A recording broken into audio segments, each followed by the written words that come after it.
Hello, everyone, and a good Monday to you. I'm Dennis Prager.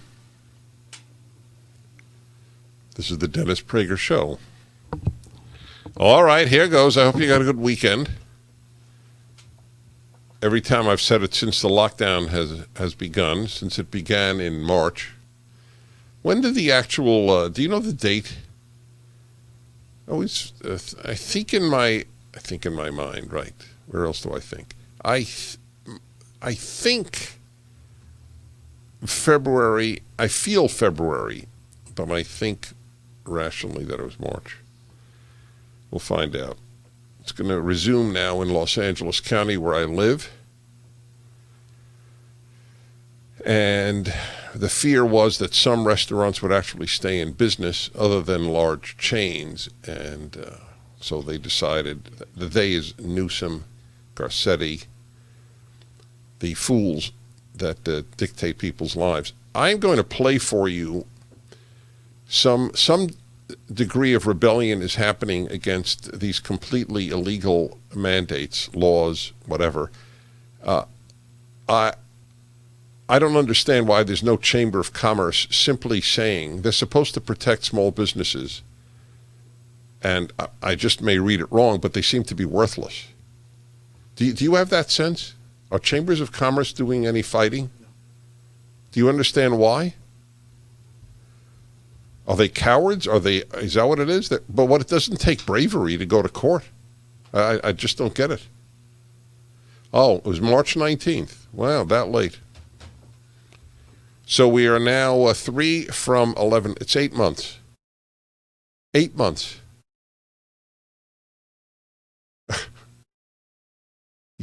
I will tell you that I am very angry. I don't like to get very angry. It's not on my behalf, has little effect on me. But I am angry on behalf of restaurants.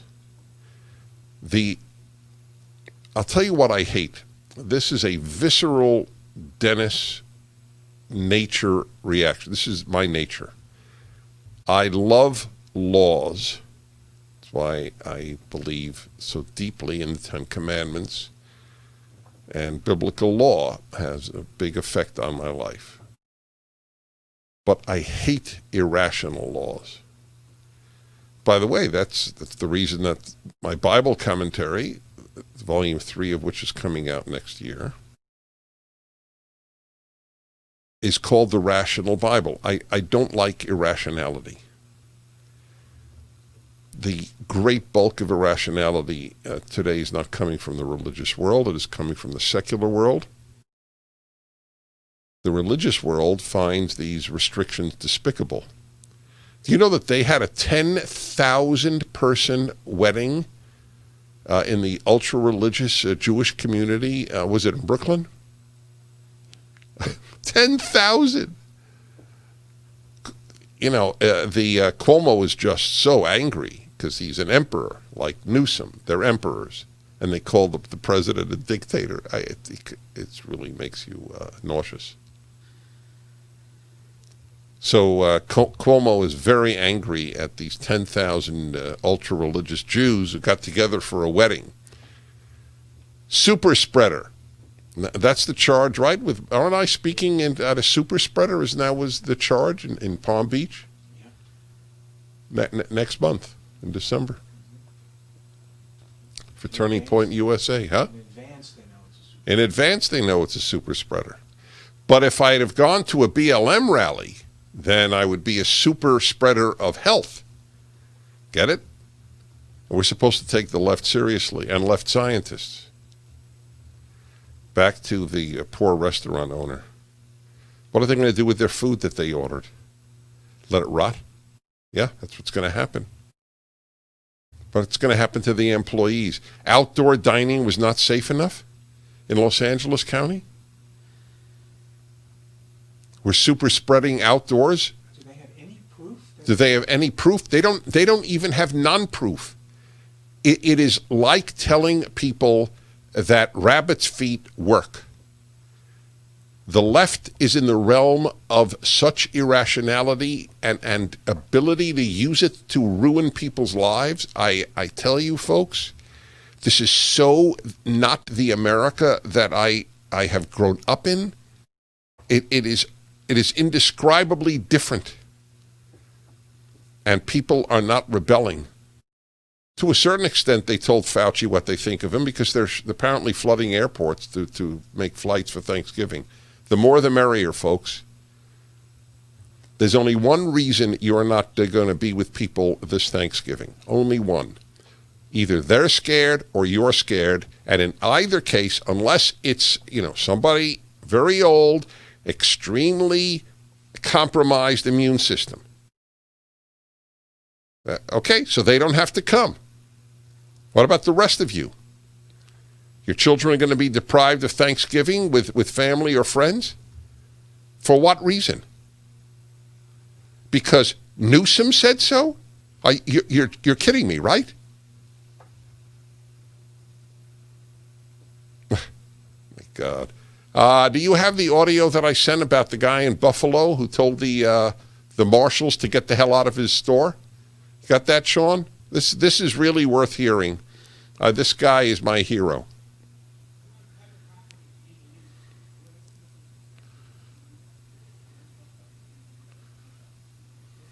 People actually work for their money, and they don't want to lose their livelihood.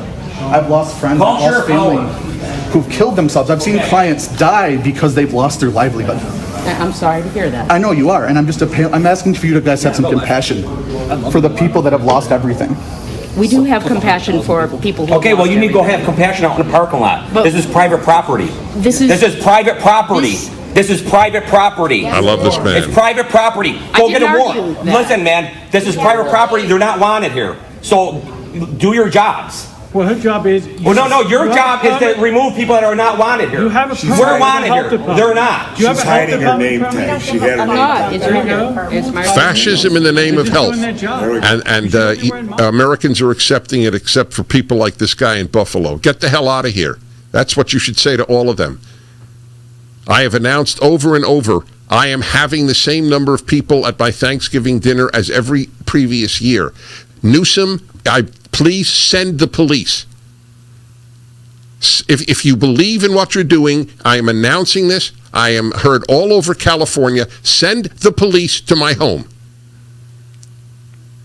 You won't, because you know that the vast majority of people in the state think you're a thug. Know you're a thug.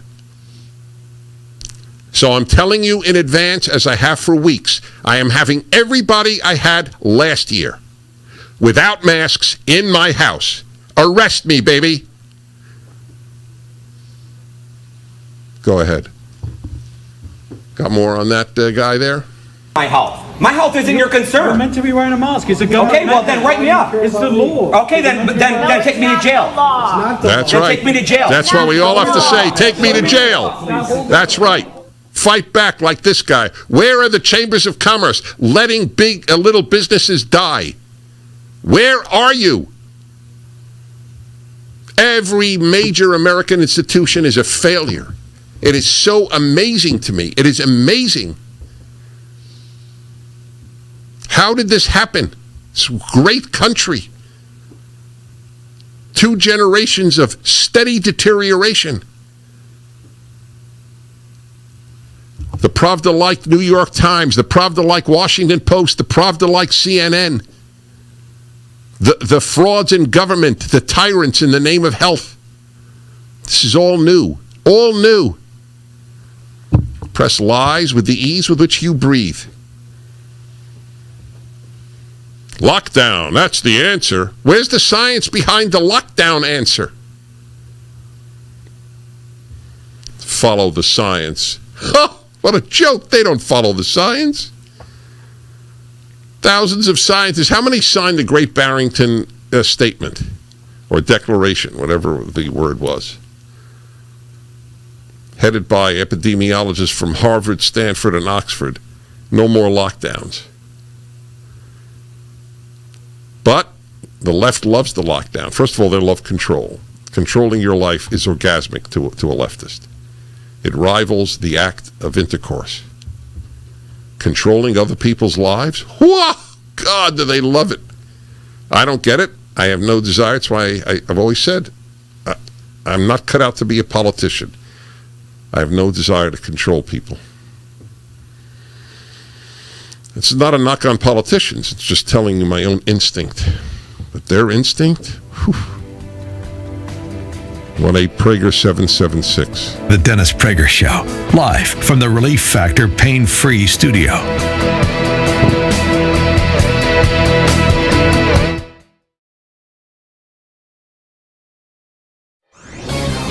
This is Hugh Hewitt for townhall.com. Republicans should be on to Georgia. Bill Belichick, coach of the New England Patriots, had a line from his most famous news conference ever. After a 41-14 loss to the Kansas City Chiefs in 2014, Belichick answered question after question with, "We're on to Cincinnati." After Joe Biden's victory was declared by media organizations on Saturday, the mantra of Republicans for the next 2 months should be, "We are on to Georgia." Because on January 5, Georgians will decide 2 United States Senate seats in runoff elections. The course of the nation over the next 2 years is in the balance. If Republican Senators David Perdue and Kelly Loeffler win, Americans will have divided government and compromise. If left-wing, indeed radical Democratic challengers John Ossoff and Raphael Warnock win, the nation will see Supreme Court packing, cuts in the military spending, and socialized medicine. If Trump wants a comeback in 2024, it starts in the Peach State on January 5. We're on to Georgia. The Pepperdine School of Public Policy, America's unique graduate program for leaders. Learn more at publicpolicy.pepperdine.edu.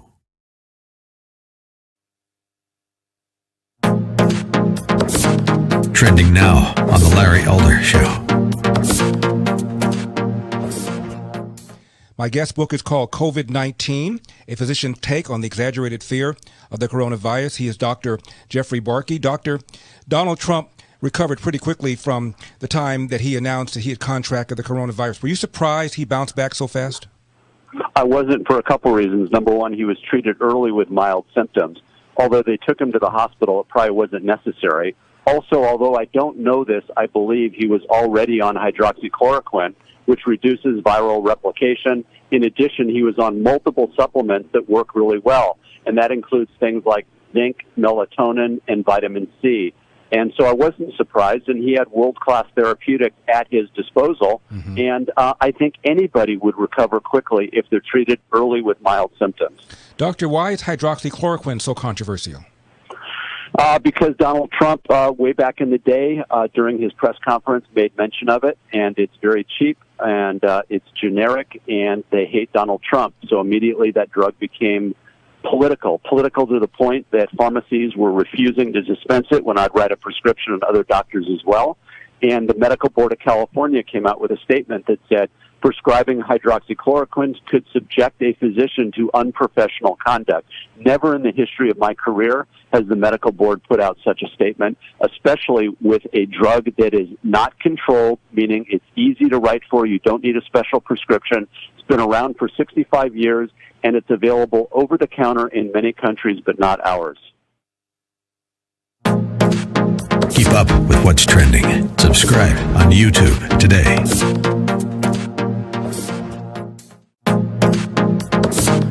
Trending now on America First with Sebastian Gorka. Let's go to a true expert in the field. His friends call him Fredo, and he's not happy with another medical professional called Dr. Atlas. And the question at hand is Thanksgiving. This is cut 7. I think Fredo's taken too many steroids. Play cut. What the hell are you doing here? Yeah, it could be their last Thanksgiving. If you expose them to people who aren't wearing masks, who aren't socially distancing, and haven't been doing so, and haven't gotten tested. Because they somehow think they don't want to get in on the con of COVID. You know, you want to hide on state news, you do it. But someday, you're going to have to deal with real questions. And either you're going to come on a show or you're going to do it, but you know what? We may go back to old school. And maybe the questions will come find you. Maybe when you're living your life nice and easy, because you don't have the concerns that these same people that you're telling to rise up, that they have. Maybe the questions will come and find you, because you have to answer for that kind of guidance, let alone it's a doctor. Let me get this straight. Fredo Cuomo is, I can't say the. I should have blamed Garcetti, apparently. It's L.A. County. I want to see. So it's very hard to know which it is. But that's the headline. So Eric Garcetti, you have less of a trip to make to arrest me. No, Newsom has banned the Thanksgiving. With the dining. Yes. All right. So Newsom has banned Thanksgiving. Right. Okay. So I was right. And the restaurants is Garcetti. Yeah. Right. Garcetti's not losing a penny in income. Nobody in the government is losing a penny in income. And they tell people to go bankrupt. This is a scummy crowd, folks. It just is. These people walk around thinking they're compassionate. That is the amazing thing about the Democrats and people on the left. They think they're wonderful human beings as they destroy so many lives. As de Blasio says, New York schools should shut. You know how many kids he's ruining?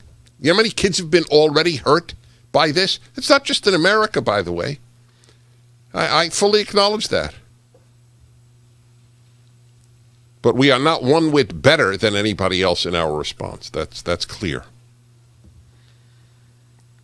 Restaurants will again be limited to takeout or delivery. Yeah, that people have been dying because restaurants have had outdoor dining. You know anybody who died from it? Cases are rising. Do you know how stupid that is? I want to live long for many reasons. One of them is to see how history treats the a-holes who listened to the morons who have PhDs. God, it is staggering. Cases are rising. So what? So what? Nobody ever asked that. Not one member of the press has asked anybody who gets up who's for lockdowns, so what? What is the difference? Anyway, the tests are so unreliable. It is the number of false positives is frighteningly high. My son has COVID. My daughter-in-law has COVID. I think they had a sniffle. I'm not sure they had a sniffle. I'm not sure they have COVID. They tested positive. What's the guy, with Tesla? Musk. Elon Musk took 4 tests. 2 positive, 2 negative.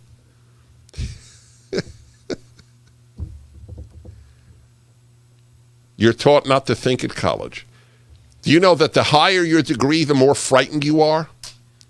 I told you, higher education, which is higher indoctrination, makes you a worse human being unless you fight it. There are wonderful people who there are people who think rationally. There are people who are kind, who graduate college, but they do everything possible to make you angry, to make you afraid. Nobody's more afraid. Harvard was the first place to shut down, the first educational institution. Now, was there an article I was reading now? The more prestigious the place, the more what? The less diversity of views, yeah. That makes sense. Hey, by the way, folks, once a year, I'm told by the Prager store, once a year, the entire Torah lecture series, it's sort of a classic, even though I gave it, I can say that. All 5 books, 65% off on a flash drive or MP3. This is once a year. That's the truth. I don't mislead you on sales. And he says it only runs another 24 hours. Whoa. This is life-changing stuff. It has deepened people's faith who believe, and because of my rational and, by the way, entertaining presentation of the material, it has brought a lot of people to take God and the Bible seriously. That's at the Prager store, the complete lecture series, 65% off. I think I'll buy it on a flash drive or MP3. Okay. Bless you, Prager store. I don't run it, but they do have a lot of good stuff. The one benefit of the left is how deeply committed to Judeo-Christian values I become.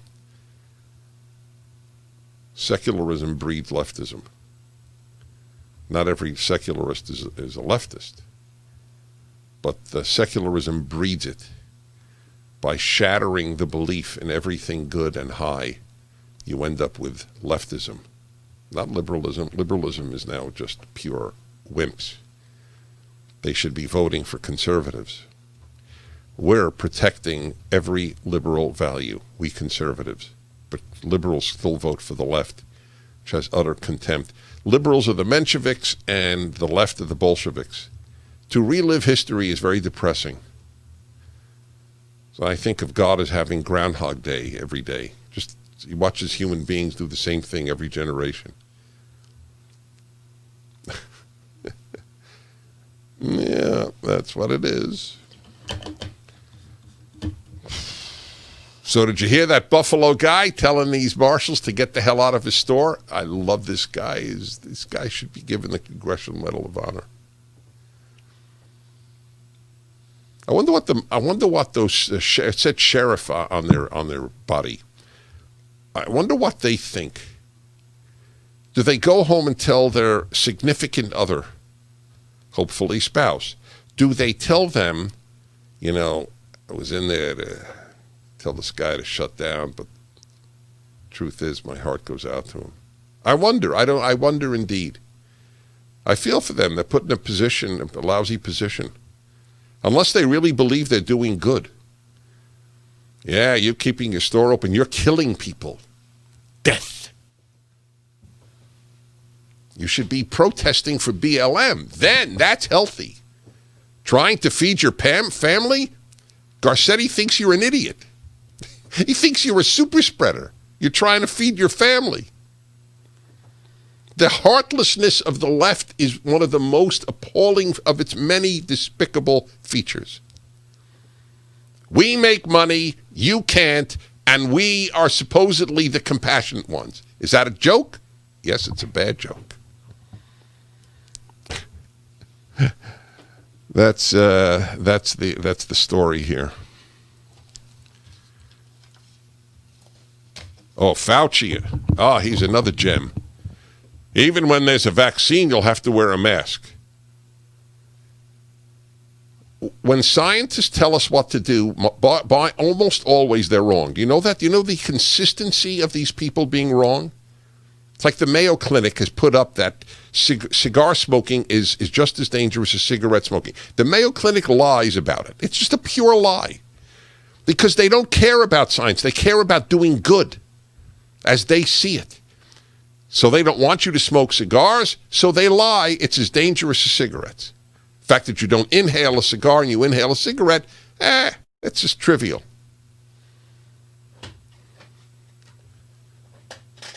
It's very hard to know whom to trust. It's a very terrible thing. The Times lies, the Post lies, CNN lies, the Harvard lies, the Democrats in the government. It's a serious challenge.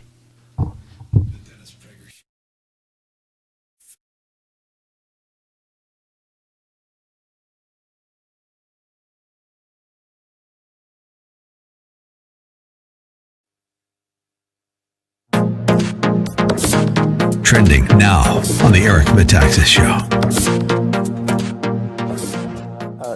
The situation in each state is a little different. In Arizona, they are simply refusing to have a recount, and that's outrageous. The law says you're only entitled to a mandatory recount if you lost by fewer than 500 votes, and that's designed for dog catcher elections. But for president in a state that casts 3 million votes, you're not going to have a 500 vote margin. In Georgia, they're having a recount, but the inspectors are 40 feet away. There's no way the Republican can see them doing this recount, much less check the ballot. What is that? What kind of a joke is that? I mean, I don't really even understand. Democrats being partisan. It's the election. It's called cheating, Dick. It's called cheating. How do you? How is that possible? How can the lawyers? How can this be possible that they would allow what's obviously cheating? I think Trump's people were asleep at the switch and should have been there in these polling places protesting. certainly the recount. During the recount, they were protesting, but they were not listened to. Also in Georgia, I think I said earlier, but let me repeat, there were 200 people between the ages of 105 and 110 who voted. There were 2,000 people over the age of 100 who were supposed to have voted. And there were 27,000 people over the age of 90, between 90 and 100, who were said to have voted. And I wish everybody health in Georgia, but somehow I don't think all those people actually voted. Keep up with what's trending. Subscribe on YouTube today.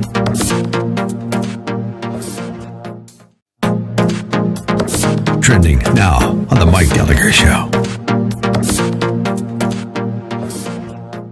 Now, I just was reading some other news as I was getting ready for the show today. Johnson & Johnson, which has not been mentioned in the equation. It's all been Pfizer, BioNTech, and Moderna. Johnson & Johnson, a pharmaceutical giant, is going to seek FDA authorization for their vaccine. And their vaccine is a single-dose COVID-19 vaccine. And it looks like it might be February or sooner. We are likely weeks away from sort of going in an entirely different direction and getting closer to putting this behind us. Remember when Brett Baer used to say we're one day closer to this end of coronavirus? We need it. We need it. I know there's lots of arguing and anger and frustration over the election. There should be. We knew all along, all of us knew that when you're encouraging millions and millions of people to mail in ballots because of COVID, that there was a real strong potential for, I don't know, the 27 toss-up races to all be won by Republicans down ballot, but Trump couldn't quite hold off, couldn't quite pull it off. Yeah, right. Biden got 10 million more votes than Barack Obama did. Yeah, right. Americans are not stupid. We're not blind. And we may be frustrated right now, and we may be stressed, and we may be prepared for whatever comes our way. We're going to persevere. Keep up with what's trending. Subscribe on YouTube today.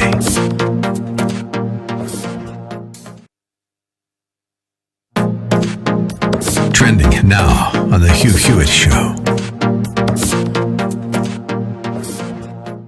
Dr. Fauci was there. Anthony Fauci spoke about how it's just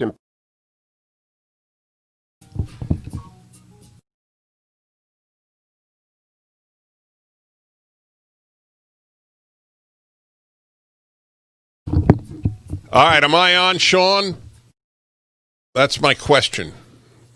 Say it again. More than usual.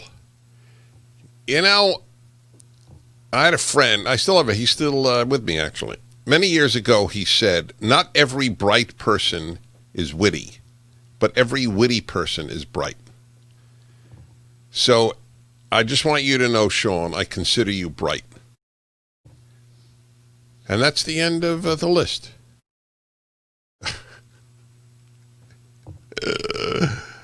That was good, though. You're bright. You're fast. That was fast. All right, everybody. Dennis Prager here. The shutting down of restaurants in L.A. County. More people out of work. They can't feed their family for no good reason. Cases are up. Cases, so what? What is a case and how reliable? I mean, everything about it is flat. There's no conspiracy. I'm not charging conspiracy. I'm charging incompetence. I don't know what's worse. At least conspiratorialists are competent. Conspirators, not conspiratorialists. That's right. If you riot, not only are you not arrested, you are lauded. That's correct. But if you you want to feed your family. What's happening with nail salons? I don't quite get it. You can go into a nail salon, but you can't go into a restaurant. You can't eat outside of the outside. This is what, do you understand? As it is, we've been eating. I live here. As it is, we've been eating outdoors, which is okay in California, because, or at least Southern California, because it's mild weather. Well, it gets cold at night. God, I feel for these waiters and waitresses. I so feel for them. My God. The ruining of lives. One of the greatest things you could do is get together for Thanksgiving. Why don't you look it up? Look it up. It's so easy. Look up the death rate for your age group. And then tell me rationally why you fear getting COVID.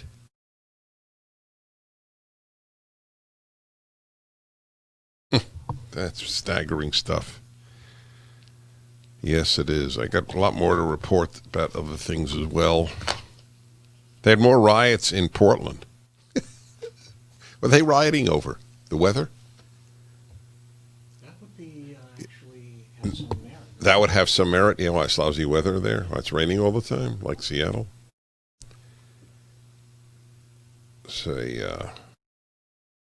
This is it's another effect of secularism. That's been my message my whole life. It has never been popular. Never. Without God and the Bible, society is doomed. Not because God will doom it. It's self-doom. It's suicide. A lot of secular conservatives don't understand that. They're my allies, but they are part of the problem in not understanding that in God we trust is one of the three mottos of the country. E pluribus unum, liberty, in God we trust. Isn't that interesting? As the society gets more secular, gets less free. Isn't that interesting? When America was much more religious, there was much more freedom of speech. I'll never forget the mail man. They don't call them mailmen anymore. What is the word now? Postman, delivery man, angel of Santa Claus, whatever a mailman is called now, called me up from Denver. I remember this from Denver. This is a long time ago. Made a big impact on me. That's why I remember it. Said, I'm a religious Christian. And I work for the post office. I deliver mail. And on a regular number of occasions, I deliver pornography. People subscribe to. And I don't like it. I think it's sinful, but I believe in freedom. So I deliver these things. The more religious America was a much more free America. For those of you foolish conservatives and liberals and leftists who think God is not necessary.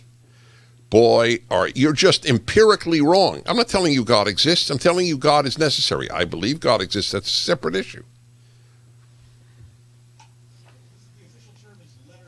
Letter carrier. What the hell's a letter?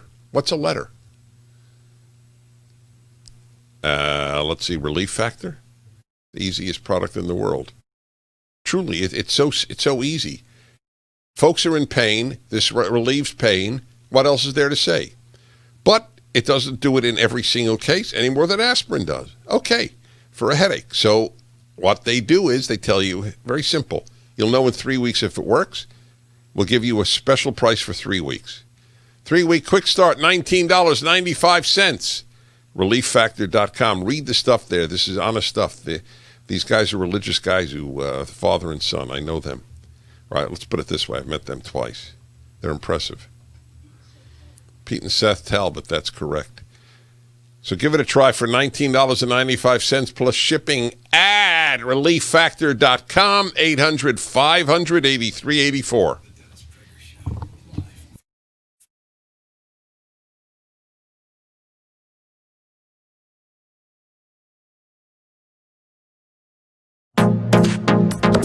Trending now on The Mike Gallagher Show. Today's a big day. Today is the day that Pfizer will be formally requesting emergency use authorization for their vaccine against coronavirus. The president initiated and the administration implemented Operation Warp Speed, which is leading to the reveal that within weeks, it appears, millions and millions of Americans will start getting the vaccination against COVID-19. Of course, it's coming at a time that is urgently needed. In the vice president's words yesterday, coronavirus is surging through the nation. The U.S. death toll that has been attributed to a coronavirus is over 252,000 Americans. 2,000 reported yesterday. Hospitalizations, according to the mainstream media, and I always know we have to look at that with a little bit of a wary eye, but in their words, hospitalizations across America have exploded. 80,000 Americans are now in the hospital getting inpatient treatment. Yesterday, the governor of California imposed a month-long 10 p.m. curfew for nearly everybody in the most populous state in America, California. And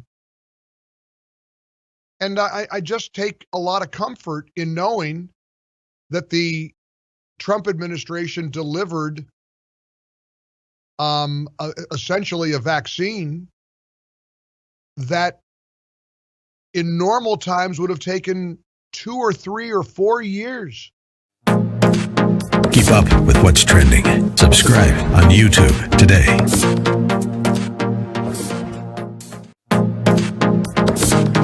Trending now on America First with Sebastian Gorka. What did you think of the press conference yesterday? Are you satisfied in general by the campaign's response and by the conservative response to what we witnessed 2 weeks ago on election night? Well, here's what we have to understand as a predicate.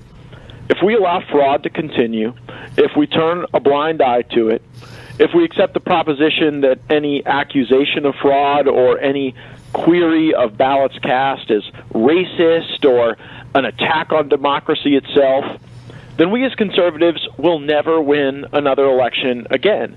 Because in some of these, very densely populated cities, you have a feature that I like to call ballot laundering, where people didn't actually intend to vote those ballots those particular ways. There was just a mechanized system to request ballots, submit those ballots, and then have people count them.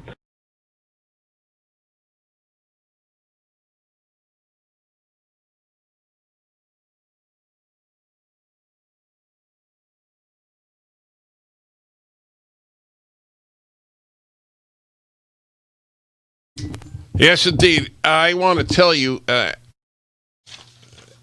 when it comes around Thanksgiving and Christmas, I have a special appeal each year. For whatever reason, it's not the Salvation Army this year, but it is an equally worthy group. Otherwise, I would never have taken it on. Angel Tree. And these are kids whose parent is in prison. And it's a religious group that does this. It's called Angel Tree. They give the kids gifts from the parent. They tell them it's from the parent. And it's a personalized note from the mom or the dad, access to a Bible in either English or Spanish. Angel Tree program gave over 300,000 children last year. I believe in this thing. So there's an Angel Tree banner at my website. This ought to be my listeners in virtually every charity that I've ever asked for have been number one in the country. I'd like to do that for Angel Tree too. So it's a banner at DennisPrager.com, 888-206-2801, 206-2801. Thank you. Prison Fellowship for Angel Tree. Alexandria Ocasio-Cortez, you see this one? is going to impress you. This will truly be another explanation, another example. When I say the left is solely a force of chaos. That's why it's so difficult to understand it. They don't stand for anything except power for themselves. But it's chaos. Listen to this. Alexandria Ocasio-Cortez applauds Harry Styles for wearing a dress on Vogue cover. You did see it?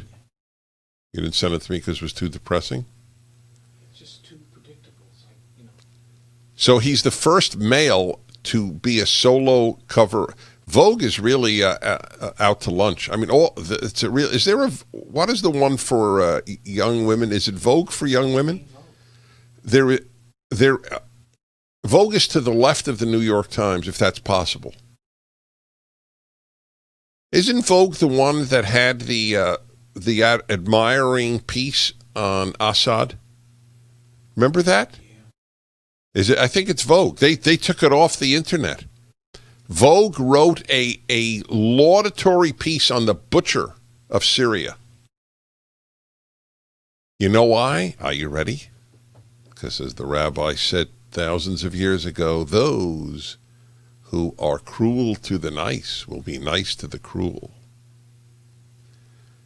That's, by the way, that is one of the mottos of the left. We are cruel to the nice and nice to the cruel. Guy wears a dress. See, this is not transgender. This is very important. This is gender destruction. Transgender do not destroy the notion that there's a male and female. Right? They say, I'm a man, but I'm becoming a woman. Okay. They whatever you think of it, that's not a threat to the notion that there is male and female. When a man wears a dress as a man, that is. By the way, it's a violation of a biblical law. I know that doesn't mean anything to the vast majority of the country now. It means a lot to me.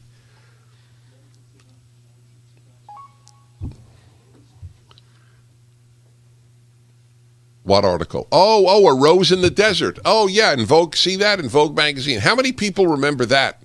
You know why? I remember it. I'm not lauding me. I'm telling you, the point is, nothing the left does is remembered. In 2011, I remember the story. I talked about it on the air. The pictures of the beautiful Assad family and the kids playing with toys in their lovely living room. The guy's a butcher. Hafez was the father. What's this guy? What's the son's name again? What's his name? What's Assad's first name? Bashir, thank you. I know you got your glasses with him because he's an optometrist. He used to go to, Bashir Glasses Company. The thing was, the tough thing for Sean when he got his glasses with Bashir Assad was the eye chart was in Arabic, which presented some degree of difficulty. Hey, I do wonder. I would like to see an Arabic eye chart. I read Arabic. I get a kick out of that. You never think of that. Is there a Chinese eye chart? Got to be. It's got to be eye chart in every language. That would be a challenge to me, a Chinese eye chart. Representative Alexandria Ocasio-Cortez applauded former One Direction singer Harry Styles. Are you guys familiar with Harry Styles? For wearing a dress on the cover of Vogue's latest issue. It looks wonderful, Ocasio-Cortez wrote on an Instagram story when asked about the Vogue cover. The masculine and feminine elements are balanced beautifully. The hair and jacket styling give me James Dean vibes, too. That's it. There you go. So Candace Owens, I love Candace. She tweets out the following. There is no society that can survive without strong men. The East knows this.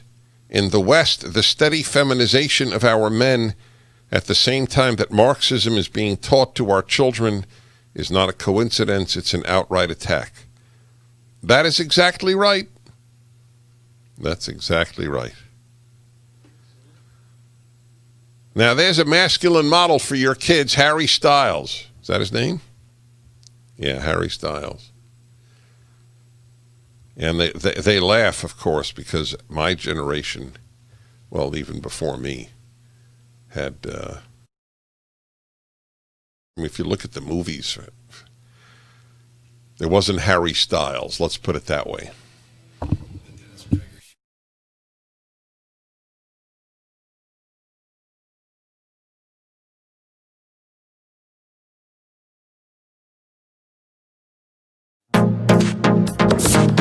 Trending now on America First with Sebastian Gorka. What did you think of the press conference yesterday? Are you satisfied in general by the campaign's response and by the conservative response to what we witnessed 2 weeks ago on election night? Well, here's what we have to understand as a predicate. If we allow fraud to continue, if we turn a blind eye to it, if we accept the proposition that any accusation of fraud or any query of ballots cast is racist or an attack on democracy itself, then we as conservatives will never win another election again. Because in some of these, very densely populated cities, you have a feature that I like to call ballot laundering, where people didn't actually intend to vote those ballots those particular ways. There was just a mechanized system to request ballots, submit those ballots, and then have people count them in the absence of review, authentication, validity. And my concern is that while the campaign is doing everything they can and should after the fact to expose this, we should have caught it in the act, Dr. Yes. Gorka. Yes. We should have had U.S. attorneys on the ground ready to enforce injunctions, ready to demand that the law be complied with, because here's the problem. Every remedy that Mayor Giuliani is requesting in legal proceedings requires the disqualification of pools of ballots that have both legal and potentially illegal ballots. Right, the commingled ballots. Exactly. So, I do not see any path to a judge excluding commingled ballots, but I am very concerned about the fraud that happened. We know it happened. Keep up with what's trending. Subscribe on YouTube today. Trending now on The Mike Gallagher Show. Now, I just was reading some other news as I was getting ready for the show today.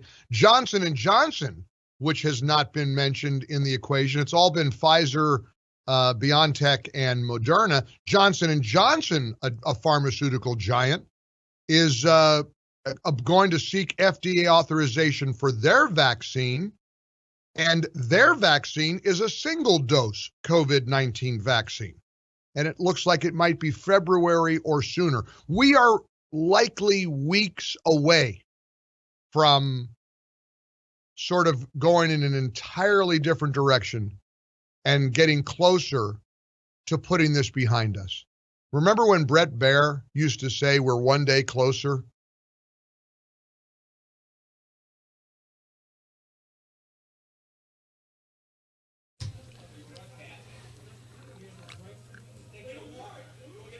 Yeah. Come back with the warrant. All right, yeah, that's right. That was the Buffalo store owner. Go get a warrant. Telling the You guys are sheriffs breaking the law to get right the now. hell out of You're his breaking the place. law. That's go right. outside. No, go on your phone outside. All right, let me take a call here, Sean. We'll play that again and again. Man's my hero. Do we have a name for the guy? I want to salute him. I want to send him a cigar. Anthony, I'm sorry. Whoops, forgive me, Anthony. I want to take Julius in Hoboken, New Jersey. Hello. Hello? Hello. Oh, just give me a second. I'm sorry. Dennis, I'd like to know how exactly does secularism breed leftism?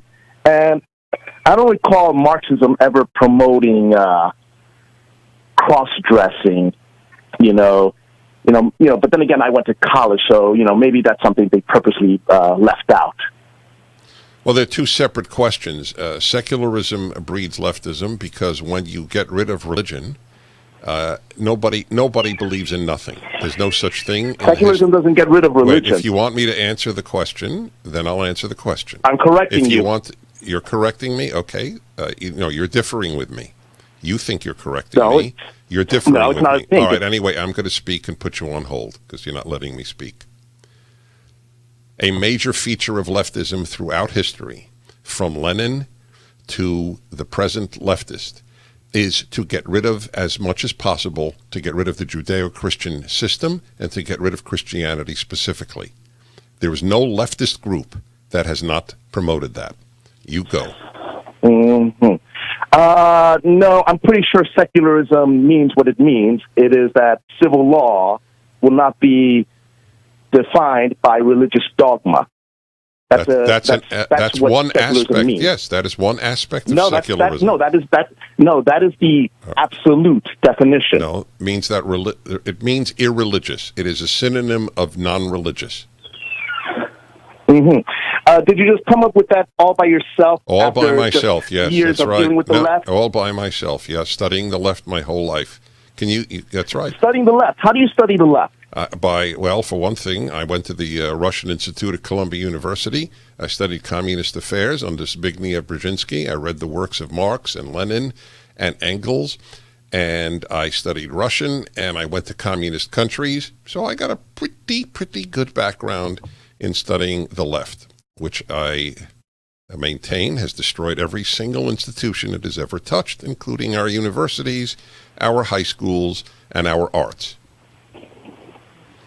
Wait, leftism can only be in communism? I'm pretty sure there's a bigger net that leftism can carry over.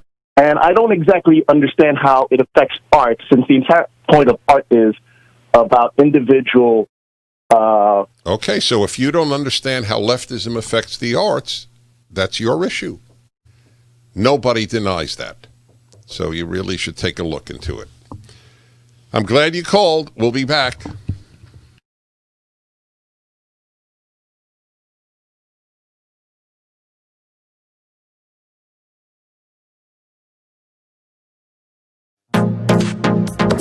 Trending now on the Mike Gallagher Show. Now, I just was reading some other news as I was getting ready for the show today. Johnson & Johnson, which has not been mentioned in the equation. It's all been Pfizer, BioNTech, and Moderna. Johnson & Johnson, a pharmaceutical giant, is going to seek FDA authorization for their vaccine. And their vaccine is a single-dose COVID-19 vaccine. And it looks like it might be February or sooner. We are likely weeks away from sort of going in an entirely different direction and getting closer to putting this behind us. Remember when Brett Baer used to say we're one day closer to this end of coronavirus? We need it. We need it. I know there's lots of arguing and anger and frustration over the election. There should be. We knew all along, all of us knew that when you're encouraging millions and millions of people to mail in ballots because of COVID, that there was a real strong potential for, the 27 toss-up races to all be won by Republicans down ballot, but Trump couldn't quite pull it off. Yeah, right. Biden got 10 million more votes than Barack Obama did. Yeah, right. Americans are not stupid. We're not blind. And we may be frustrated right now, and we may be stressed, and we may be prepared for whatever comes our way. We're going to persevere. Keep up with what's trending. Subscribe on YouTube today.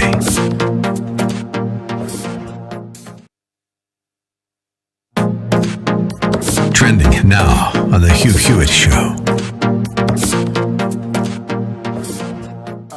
Dr. Fauci was there. Anthony Fauci spoke about how it's just impossible to understand what Operation Warp Speed has done. Cut number 13. And I hear a lot now when we made these announcements this past Monday and then 2 Mondays ago about some reticence of people. Well, did you rush this? Was this too fast? Is it really safe? And is it really efficacious? The process of the speed did not compromise at all safety, nor did it compromise scientific integrity. It was a reflection of the extraordinary scientific advances in these types of vaccines, which allowed us to do things in months that actually took years before. Because lives are on the line. They've got to move fast. They will move fast. They will not be irresponsible. But Operation Warp Speed is going to save millions and millions of lives, and it's going to start in December. Mike Pence, the vice president, put a cap on it. Cut number 15. I hope, as you heard about the extraordinary distribution plans of Operation Warp Speed and the confidence that Dr. Fauci expressed today, and the news that one of those research companies is going to submit an emergency use authorization tomorrow on the very first vaccine, that we are literally, we could well be just a matter of a few short weeks away from a vaccine being available across this country for the most vulnerable among us and for those that are caring for them in our hospitals and our clinics. I hope everything you've heard today gives evidence of what I said at the start, that America has never been more prepared to combat this virus. Keep up with what's trending. Subscribe on YouTube today. This is Owen Strand for townhall.com. Supreme Court Judge Samuel Alito recently made a startling point. Religious liberty is in danger of becoming a second-class right. Alito said as much to the Federalist Society. Just as the COVID restrictions have highlighted the movement toward rule by experts, litigation about those restrictions has pointed up emerging trends in the assessment of individual rights. This is especially evident with respect to religious liberty. It pains me to say this, but in certain quarters, religious liberty is fast becoming a disfavored right. Alito argued that not only religious liberty, but free speech is imperiled. Support for freedom of speech is also in danger, and COVID rules have restricted speech in unprecedented ways. This is a timely and prescient warning. Religious liberty is the very foundation of American freedom, and free speech is part of what makes America great. We cannot sit passively by as our cherished freedoms are whittled away. We must pay attention and take action where we can. I'm Owen Strand. The Pepperdine School of Public Policy, America's unique graduate program for leaders. Learn more at publicpolicy.pepperdine.edu.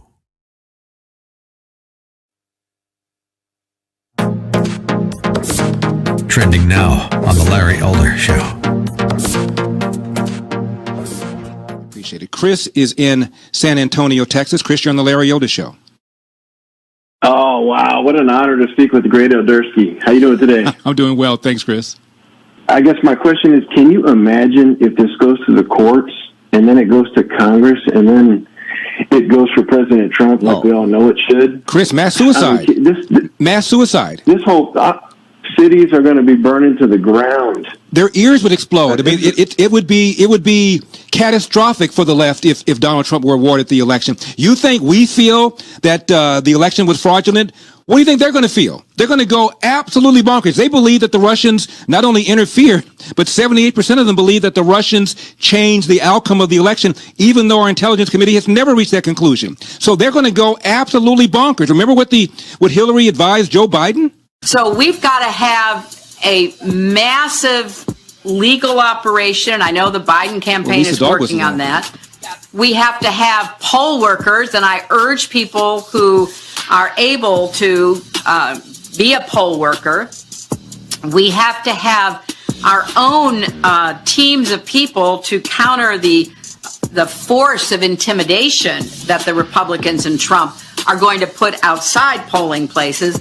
This is a big organizational challenge, but at least we know more about what they're going to do. And, Joe Biden should not concede under any circumstances. They would go absolutely ballistic. Keep up with what's trending. Subscribe on YouTube today.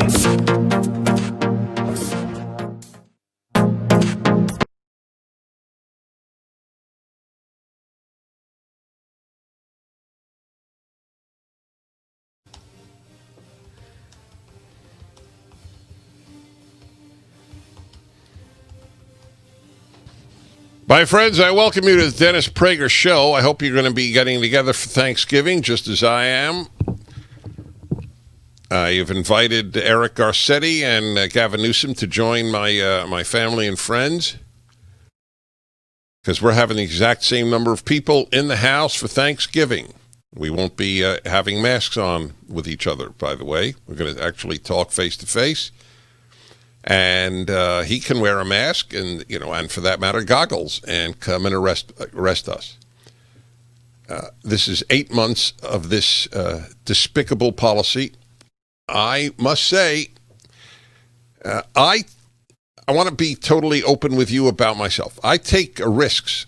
I always have. I tell people what I think, and it is, I have a fine mind. I have a rational mind.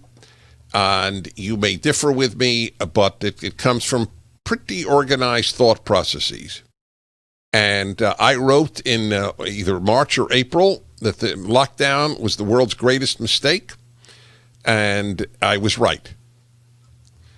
It is a stunning, stunning error of colossal proportions, with hundreds of millions of people terribly affected. Which doesn't matter to the authorities. I'll tell you what it is. I'll tell you. It took me a while, because it's not just the left-wing leaders. It's also right-wing leaders like Modi and Netanyahu. So and it was social democrats in Sweden who didn't lock down. So truth is the first value on this program. Then as I say. First tell the truth, then give your opinion. You know what it is? It's leaders do not want death on their watch. That's all it is. Like Boris Johnson, his instinct was not to close down the UK. Then they came out with this fraud from what was the name of the place? It wasn't Oxford University. Was it another Oxford something? Imperial College, right. That millions are going to die. And he got scared. Everybody got spooked by that moronic thing. Ferguson was the guy's name, right? And that's it. Everybody got spooked. People aren't going to die on my watch. So for the first time in history, whole countries of healthy people were locked down. This has never happened before. And you don't think we've gotten stupider over time? And more callous to human suffering. That's the amazing thing. More callous to human suffering. So what if all these middle-class people lose their incomes? What's going to happen now when people can't pay their rent? There's going to be hell to pay. Are we going to produce more paper money? That's what the left wants. Print more money, and so you can pay more people to stay home. Because for them, chaos is a friend. I'm reading a book, which I know that isn't going to grab most of you, and I fully appreciate that, but I'm very into music. I'm reading an 800-page book. I don't know if I'll get through it all, on Wagner. Wagner was one of the greatest composers who ever lived, middle to late 19th century. Composed some of the greatest operas ever written in German, and is known for being a racist. And just everybody knows, and particularly loathed Jews, but he loathed blacks as well, but there were no blacks in Europe to speak of, so it was pretty irrelevant. But he hated Jews. And it's fascinating. The guy who wrote the book is at the New Yorker, so he's hardly conservative. But he writes about how in his writings, Wagner wrote a lot. He hated capitalism. And it's fascinating. It stunned me, because you think that, these racist people are right-wingers. But racism has nothing to do with right-wing, nothing. That's a leftist lie. There was nothing in right-wing ideology that holds racism. By the way, that's true for people generally, on whatever side of the spectrum. Racism is sui generis. It's its own unique, despicable value. So I just read another biography recently of Hitler, and the whole book is about Hitler's hatred of capitalism. That's not what the book is about. But a major British historian who wrote it, I don't even know if the guy's on the right. I don't think he is. But Hitler hated capitalism, and Wagner hated capitalism. Here's another little tidbit from the book you'll find interesting. You know about the Du Bois? Well, you know, a very serious black W.E.B. Du Bois. And he is a favorite of black radicals and white radicals, for that matter. And the guy loved Wagner. In passing, is a very interesting thing. Wagner hated blacks, and Du Bois loved his music. That's the way I feel. Wagner hated Jews, and I love his music. This, in other words, Du Bois never would think, oh, the man's an a-hole, therefore I'm not going to listen to the music. Music is independent of the composer. Art is independent of the artist. You judge art by its own merits, not by the merits of the person who produced it. Not anymore. Now you judge art by the views and the race of the person who produced it. That's what I mean by the left ruins everything it touches, including the arts. It's a new idea. You judge art by what you think of the artist. This is a new idea.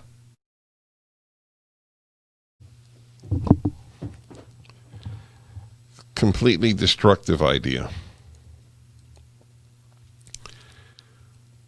All right.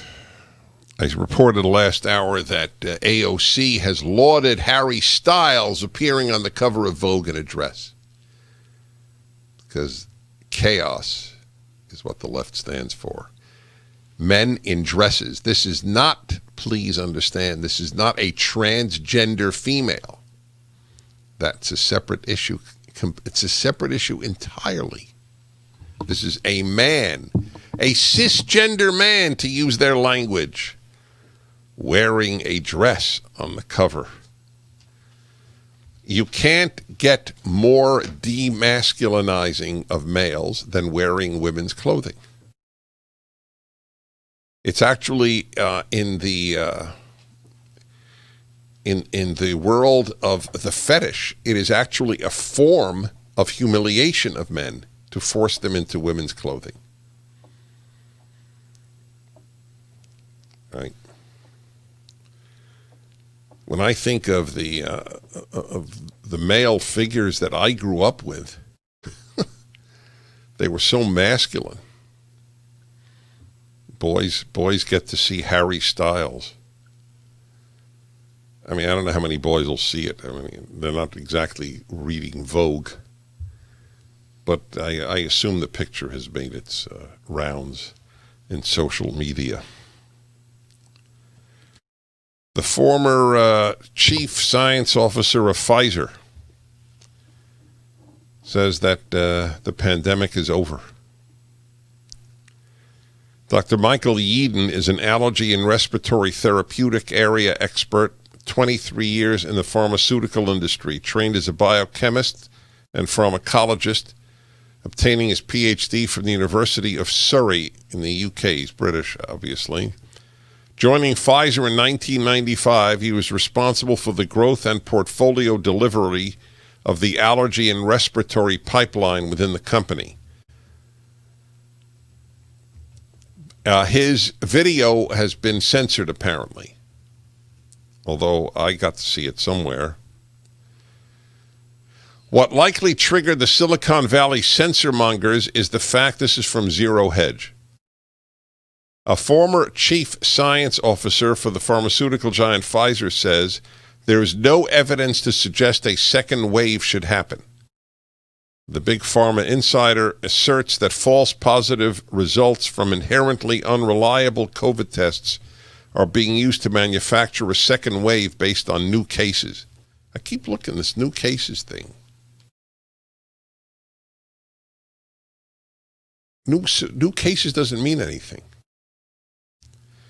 We are basing a government policy, an economic policy, a civil liberties policy in terms of limiting people to 6 people in a meeting, all based on what may well be completely fake data on this coronavirus. Back in a moment.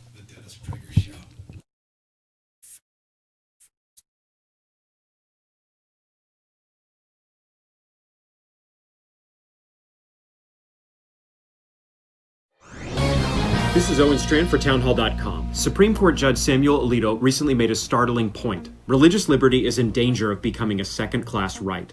Alito said as much to the Federalist Society. Just as the COVID restrictions have highlighted the movement toward rule by experts, litigation about those restrictions has pointed up emerging trends in the assessment of individual rights.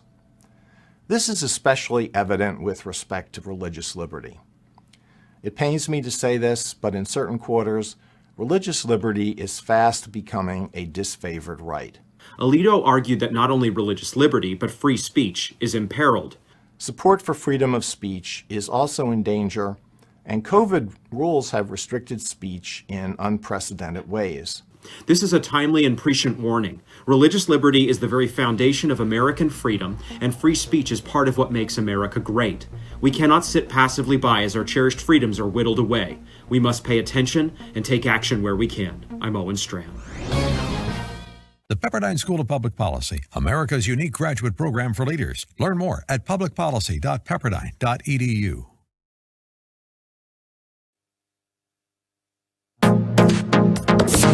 Trending now on The Larry Elder Show. Appreciate it. Chris is in San Antonio, Texas. Chris, you're on The Larry Elder Show. Oh, wow. What an honor to speak with the great Eldersky. How you doing today? I'm doing well. Thanks, Chris. I guess my question is, can you imagine if this goes to the courts and then it goes to Congress and then it goes for President Trump like we all know it should? Chris, mass suicide. Mass suicide. This whole cities are going to be burning to the ground. Their ears would explode. I mean, it would be catastrophic for the left if Donald Trump were awarded the election. You think we feel that the election was fraudulent? What do you think they're going to feel? They're going to go absolutely bonkers. They believe that the Russians not only interfered, but 78% of them believe that the Russians changed the outcome of the election, even though our intelligence committee has never reached that conclusion. So they're going to go absolutely bonkers. Remember what Hillary advised Joe Biden? So we've got to have a massive legal operation. I know the Biden campaign is working on that. We have to have poll workers, and I urge people who are able to be a poll worker. We have to have our own teams of people to counter the force of intimidation that the Republicans and Trump are going to put outside polling places. This is a big organizational challenge, but at least we know more about what they're going to do. And, Joe Biden should not concede under any circumstances. They would go absolutely ballistic. Keep up with what's trending. Subscribe on YouTube today.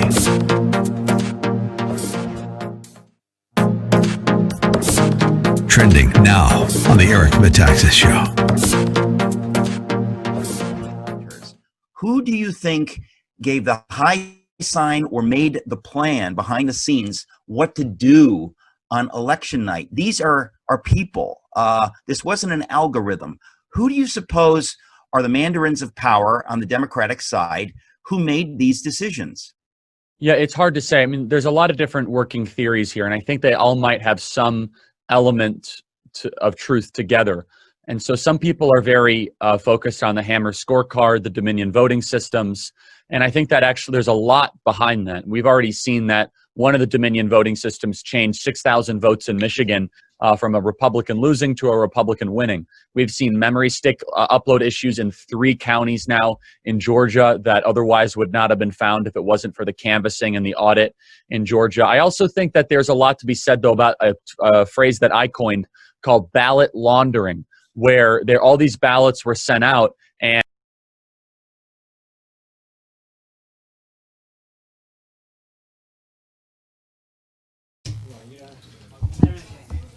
Okay, everybody, I want to remind you I am taking another group to Israel next October. God, will you need it? People need to get out. People need to have... Now, do you understand why I say experiences are more important than anything? Because you don't know when you won't be able to have it again. Your own health, society's health, monetary situation. Grab it while you can. There's a banner at DennisPrager.com, Stand with Israel banner, and the trip with me and my good friend Mike Gallagher. Next October to Israel. So I want to finish this piece here by this former top guy at Pfizer for many years, a scientist. We are basing a government policy. Man's name is Dr. Yeadon, Michael Yeadon, Y-E-A-D-O-N. We are basing a government policy, an economic policy, a civil liberties policy in terms of limiting people to 6 people in a meeting. This is in Britain.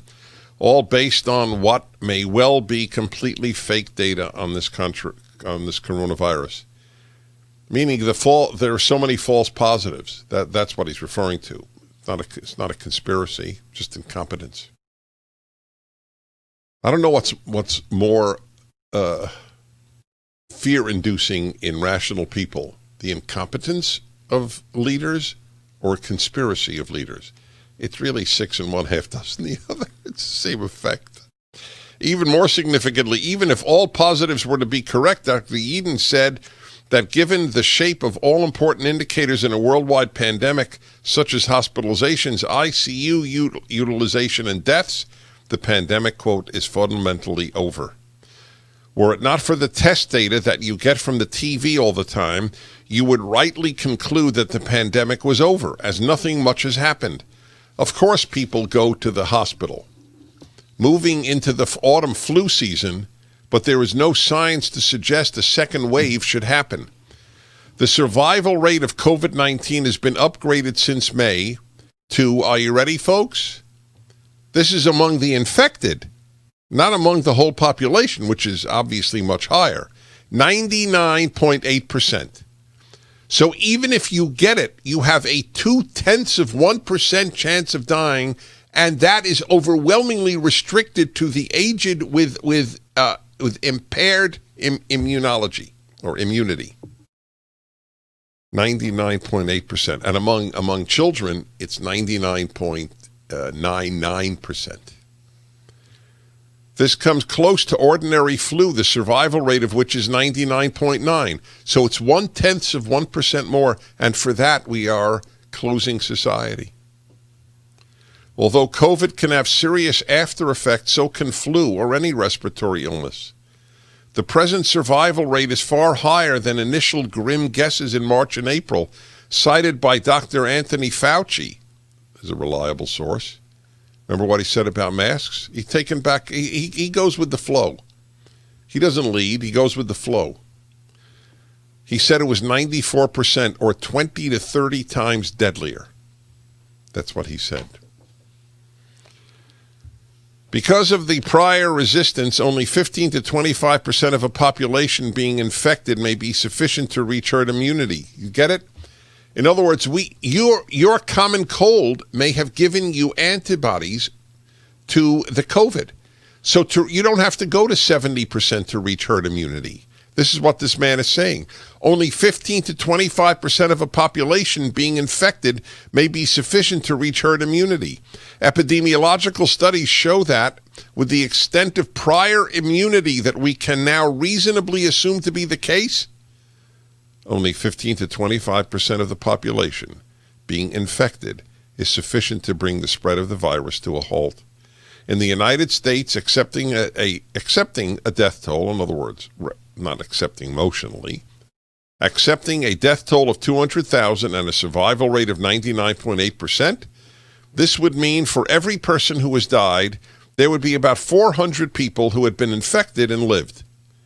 That would translate to around 80 million Americans, or 27% of the population. This touches Yeadon's and his colleagues' threshold for herd immunity. Interesting stuff, no? Dr. John Gisecki, former chief scientist for the European Center for Disease Control and Prevention, who called Ferguson's model the most influential scientific paper in memory. Remember the guy who said there'd be tens of millions of deaths in the world, and 2 million in the U.S., right? And also one of the most wrong. This is the former chief scientist of the European Center for Disease Control and Prevention. It was Ferguson's model which held that mitigation measures were necessary. That is, social distancing and business closures in order to prevent, for example, over 2.2 million people dying from COVID in the U.S. alone. Ferguson predicted that Sweden would pay a terrible price for no lockdown, with 40,000 COVID deaths by May 1st and 100,000 by June. Sweden's death count is under 6,000. The Swedish government says that coincides to a mild flu season. Although initially higher, Sweden now has a lower death rate per capita than the U.S., which it achieved without the terrific economic damage still ongoing in the U.S. Sweden never closed restaurants, bars, sports, most schools, or movie theaters. The government never ordered people to wear masks. I have been talking to you about Sweden from the very beginning. PCR testing is not the answer. It's the problem. It's not how to get control of the epidemic. It's how to completely lose control of your data picture and wind up with gibberish. And we have done this to ourselves before. This is the final conclusion. We are basing policy that is affecting billions of humans on data that is uninterpretable gibberish. There you go, my friends. Amount of crime in the United States is violent crime. New York has had 4 people thrown on the subway onto the tracks since October. It's New York is thanks to the left. Again, remember, whatever the left touches, it ruins. There is no exception to that. There never has been since Lenin, which is over 100 years ago now. Russian Revolution 1917, American Counter-Revolution 2020. Almost 100 years after the Russian. The left are the Bolsheviks, the liberals are the Mensheviks. The parallels are really eerie. Mass exodus worsens in Seattle. 34 more Seattle police are out. They're just quitting the police force. I guess people in Seattle are okay with it.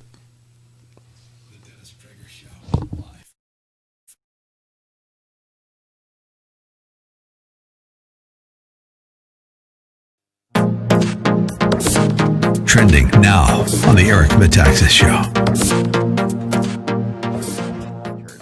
Who do you think gave the high sign or made the plan behind the scenes what to do on election night? These are people. This wasn't an algorithm. Who do you suppose are the mandarins of power on the Democratic side who made these decisions? Yeah, it's hard to say. There's a lot of different working theories here, and I think they all might have some element of truth together. And so some people are very focused on the Hammer scorecard, the Dominion voting systems, and I think that actually there's a lot behind that. We've already seen that one of the Dominion voting systems changed 6,000 votes in Michigan from a Republican losing to a Republican winning. We've seen memory stick upload issues in 3 counties now in Georgia that otherwise would not have been found if it wasn't for the canvassing and the audit in Georgia. I also think that there's a lot to be said, though, about a phrase that I coined called ballot laundering, where all these ballots were sent out and you enlist 30 or 40 criminals, which it always stuns me. People say, well, voter fraud doesn't exist. I say, it's like saying money laundering doesn't exist. They're like, well, I went into my local laundromat. I couldn't see any money laundering. I'm like, yeah, that's the point, is that I counted all their dollar bills. I audited them. I said, well, did you look at their books? Did you talk to their customers? Did you see that guy come with a big thing of cash and say, yeah, wash some of my briefs and my suits? You have to look a little bit deeper with a little more complexity. And ballot laundering is what the New York Times said in 2012. It exists all over. They used to cover this stuff ferociously, which is called granny farming. There was a 1,774% increase in voter registration for people over the age of 90 in Pennsylvania in the midst of a pandemic. Keep up with what's trending. Subscribe on YouTube today. Trending now on The Charlie Kirk Show. A woman who treats developmentally disabled patients. She said, I haven't been able to see my patients in person since March because of the virus. But right after the election, one of my clients said that he voted for Biden but didn't want to. He told me that he said Biden won because Biden would make his Social Security payments go down. He was sad that Biden won. I asked him why he voted for Biden, if he was worried about that, and he said that one of the helpers just came in and filled out his ballot for Biden for him.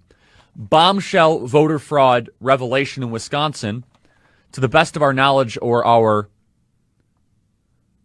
the intelligence we have provided, no FBI investigation, no DOJ investigation. This is newstalks1130.iheart.com. Disability Service Coordinator blows whistle on vote fraud in group homes called granny farming. We have long been talking about that here, which would correlate with the 1,774% increase that we saw for people over the age of 90 registering during a pandemic in battleground states. So Rudy Giuliani laid out 9 key points. The first of which was observers were allegedly prevented from watching mail-in ballots from being open. This is the easiest point to prove of all the different allegations out there, and it's unconstitutional. Giuliani said that many mail-in ballots were opened without observers being able to check that they were properly signed, a key protection against fraud. Those votes, he said, were, quote, null and void, especially where the envelopes had been discarded, making recounts useless. Keep up with what's trending. Subscribe on YouTube today. Trending now on America First with Sebastian Gorka. Can we talk about Cortes? Yes, let's talk about AOC. Your response, you have been hitting hard with your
Last decade, out of nowhere, the leading demographic is teenage girls. Teenage girls are the leading demographic claiming to be transgender, pushing for hormones and surgeries and getting them. And we have very real reason to believe that this is yet another peer contagion to befall teenage girls, because these girls are coming out in friend groups. They're coming out with their friends. It's highly concentrated within a friend group. All of a sudden, 50% of a given friend group will decide they are trans. Oh, so it's rarely a loner? No. I mean, that's part of the reason we know that it's pure influence. That's fascinating. Yeah. I don't remember that in my last interview with you. Oh, that is so. A bunch of them sort of reinforce it. Yes, just like they do with anorexia, bulimia, other peer contagions. That doesn't mean it's not a real ailment. Of course it is. It's just that teenage girls are particularly susceptible to sharing and spreading their pain and talking themselves into diagnoses. Somebody I respect was saying just this weekend that it is a real, and I didn't have a daughter, and I didn't have a sister, so this is just terra incognita for me. But I'm curious, do you relate to this statement that was made to me? Teenage girls have uniquely difficult challenges. I'm going to take your response as soon as we come back. There must be some reason why it's affecting teenage girls. Maybe we don't know it, but I want to hear your thoughts. Abigail Schreier's book is up at DennisPrager.com. Folks, the crisis of American obesity, I think, is largely, well, there are a lot of reasons, and my heart goes out to these people. I want to make that clear. But one problem is Americans just eat too much. When you look at the portions in America, the portions in Europe, Riduzone was developed by doctors. It's completely natural. It's composed of a molecule we produce, OEA, that tells your brain you're full. Simple as that. There's a 30-day money-back guarantee. You use the promo code Dennis at riduzone.com. You get an immediate 30% off. riduzone.com, promo code Dennis.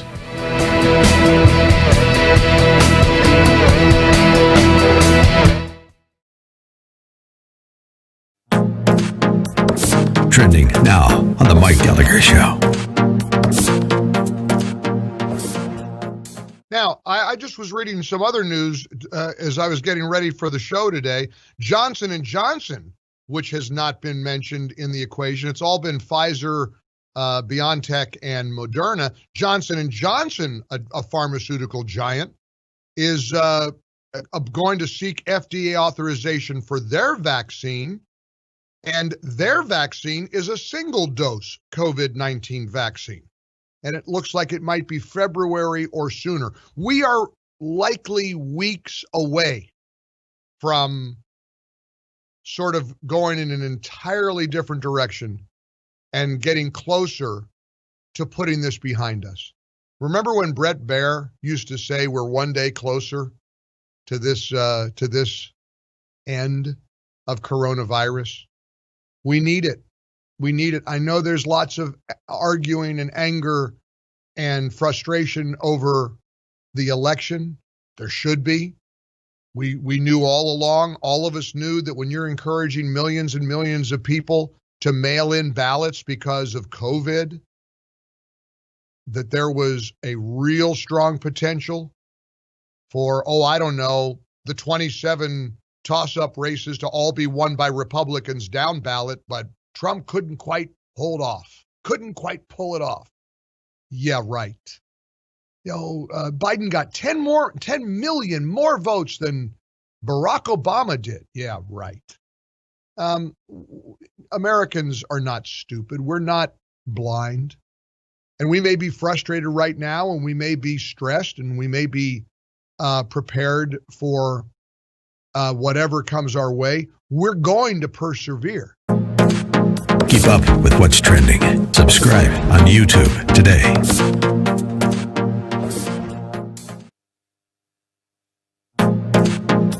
Trending now on The Hugh Hewitt Show. Dr. Fauci was there. Anthony Fauci spoke about how it's just impossible to understand what Operation Warp Speed has done. Cut number 13. And I hear a lot now when we made these announcements this past Monday and then 2 Mondays ago about some reticence of people. Well, did you rush this? Was this too fast? Is it really safe? And is it really efficacious? The process of the speed did not compromise at all safety, nor did it compromise scientific integrity. It was a reflection of the extraordinary scientific advances in these types of vaccines, which allowed us to do things in months that actually took years before. Because lives are on the line. They've got to move fast. They will move fast. They will not be irresponsible. But Operation Warp Speed is going to save millions and millions of lives, and it's going to start in December. Mike Pence, the vice president, put a cap on it. Cut number 15. I hope, as you heard about the extraordinary distribution plans of Operation Warp Speed and the confidence that Dr. Fauci expressed today, and the news that one of those research.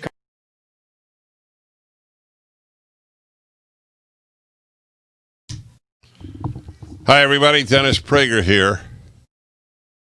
I am with a terrific thinker, writer, Abigail Schreier, and a frequent contributor to the Wall Street Journal. I've had her on for this book, but Target has given it a second life, which every author really dreams about, a second life for their book. And I'm so happy for the country. I'm happy for you, but I'm happy for the country. Irreversible Damage, the Transgender Craze Seducing Our Daughters. So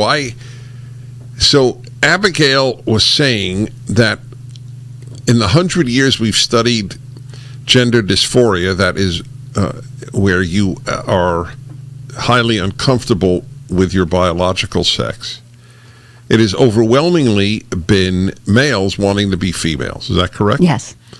And for the last 10 years, the first time ever, the majority are now females wanting to be males, and it's almost all found among teenage girls, and it's a contagion, as you put it. I'm just reviewing what you said, A, because I do that often to make sure I got it right, and B, I want people to hear what we were saying. So that's all correct. Yes. So I asked you, because somebody said this to me as a female, that it's sort of a unique hurdle, teenagehood for girls. Do you agree with that? Absolutely. You know, female puberty is very, very hard. You start out with a body that's very, almost indistinguishable from a boy's in terms of strength and speed, and you really transform into a very different person. Your hormonal changes, the physical changes, they're really big, and it's a very confusing time for women. And there have never been so many available alternatives to womanhood. It was just something we went through. Obviously, starting menses is very difficult. It's painful. It's also really uncomfortable for girls. And now there are so many influencers online.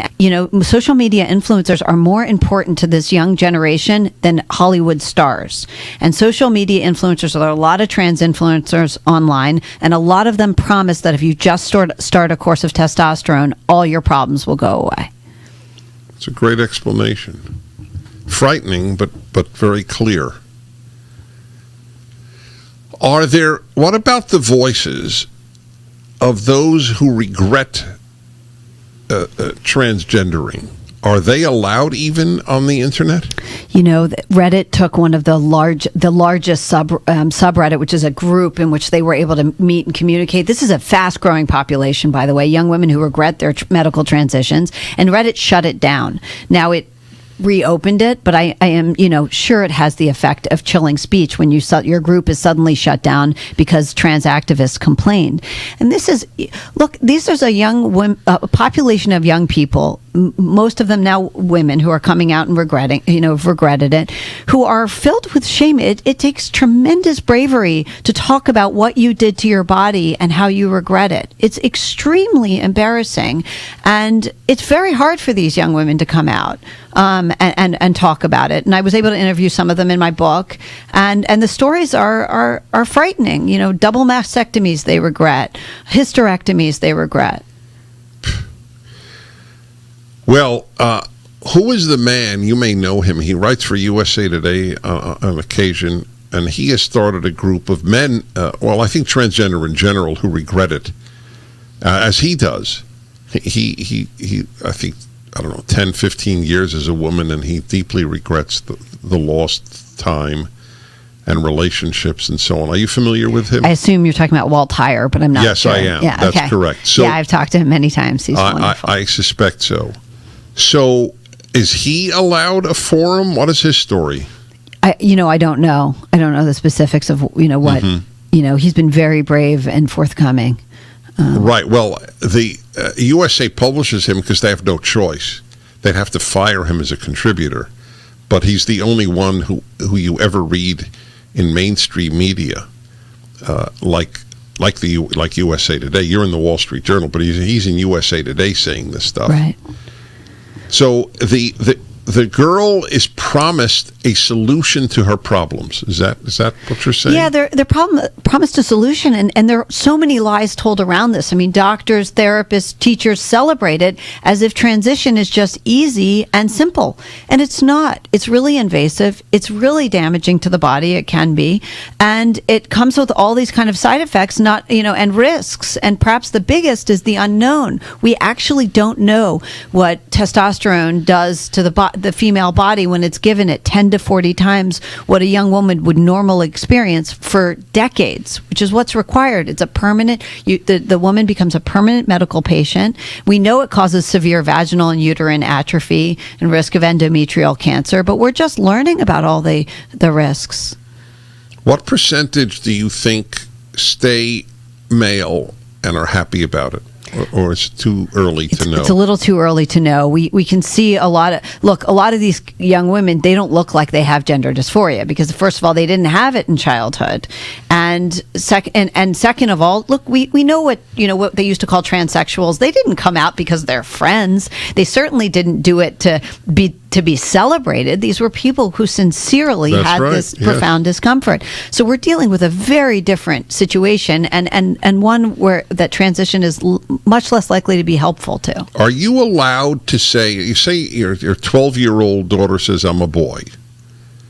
Are you allowed now to even say, look, we love you, but you're really a girl? Can you say that even today? Can a therapist say that? So a therapist definitely can't say that, or at least has, risks losing their license, because we have so-called conversion therapy bans in, I think, 19 states now that say that you can't even convert. It was supposedly they were passed under the idea that they were about, homosexual conversion therapy, but they included gender identity language. And of course, making someone comfortable in their body was always how gender therapists or therapists dealt with this. And today it's banned. So yeah, it would be very hard for a psychologist to do that. Our book is up at DennisPrager.com. Abigail Schreier.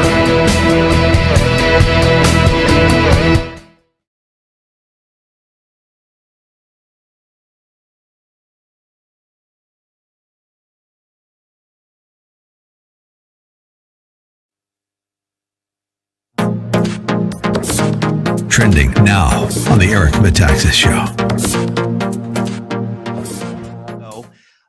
Millions are praying. Millions from around the world are praying for this election, which is obviously not yet settled.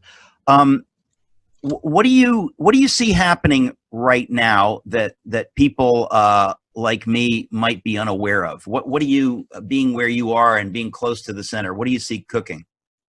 Yeah, I mean, look, there's no doubt that this election, I don't use this word lightly, was stolen.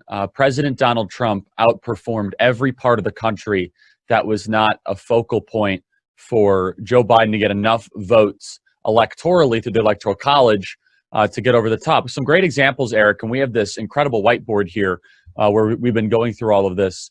I mean, President Donald Trump outperformed Obama. He outperformed Mitt Romney, John McCain, and even his own numbers in 2016 dramatically. Miami-Dade County, President Donald Trump overperformed by 15 points versus 2016. He did better in New York City, Eric. He did better by about 5 or 6 points in New York City. And my best example for all of this, Eric, and this is just the most logical way that I could show it, is I'm from the Midwest. I know Madison, Wisconsin really well. And Madison, Wisconsin, of course, is where the University of Wisconsin-Madison is. And so in 2008, at the height of the Obama movement, President Barack Obama got 71% of the support in Dane County, Wisconsin. Joe Biden got 76% this time and 60,000 more votes. And the campus is closed, Eric. How is that possible? Keep up with what's trending. Subscribe on YouTube today.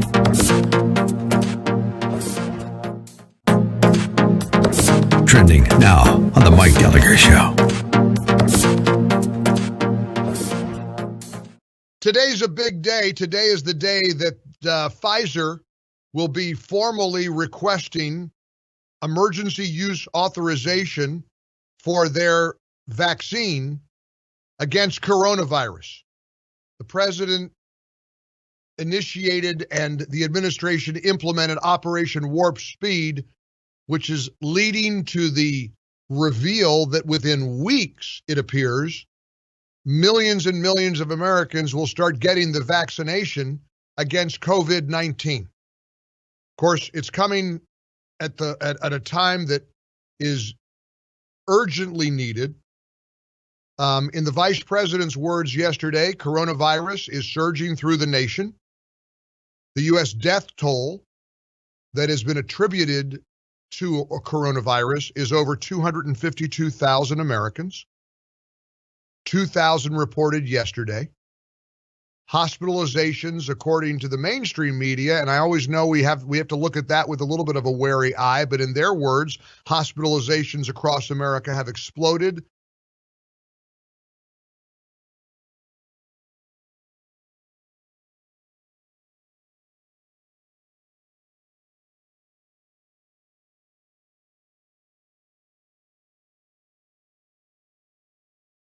All right, everybody. Dennis Prager here. My producer is hearing noises, which is very, very disconcerting. Were there noises?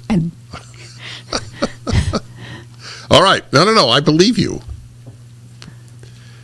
Back to the show. I have Abigail Schreier here, and the book. The book is a very rare thing when you think about it. 10 years ago, had you written this book, first of all, you couldn't have, but had you, no one would understand what you were writing about.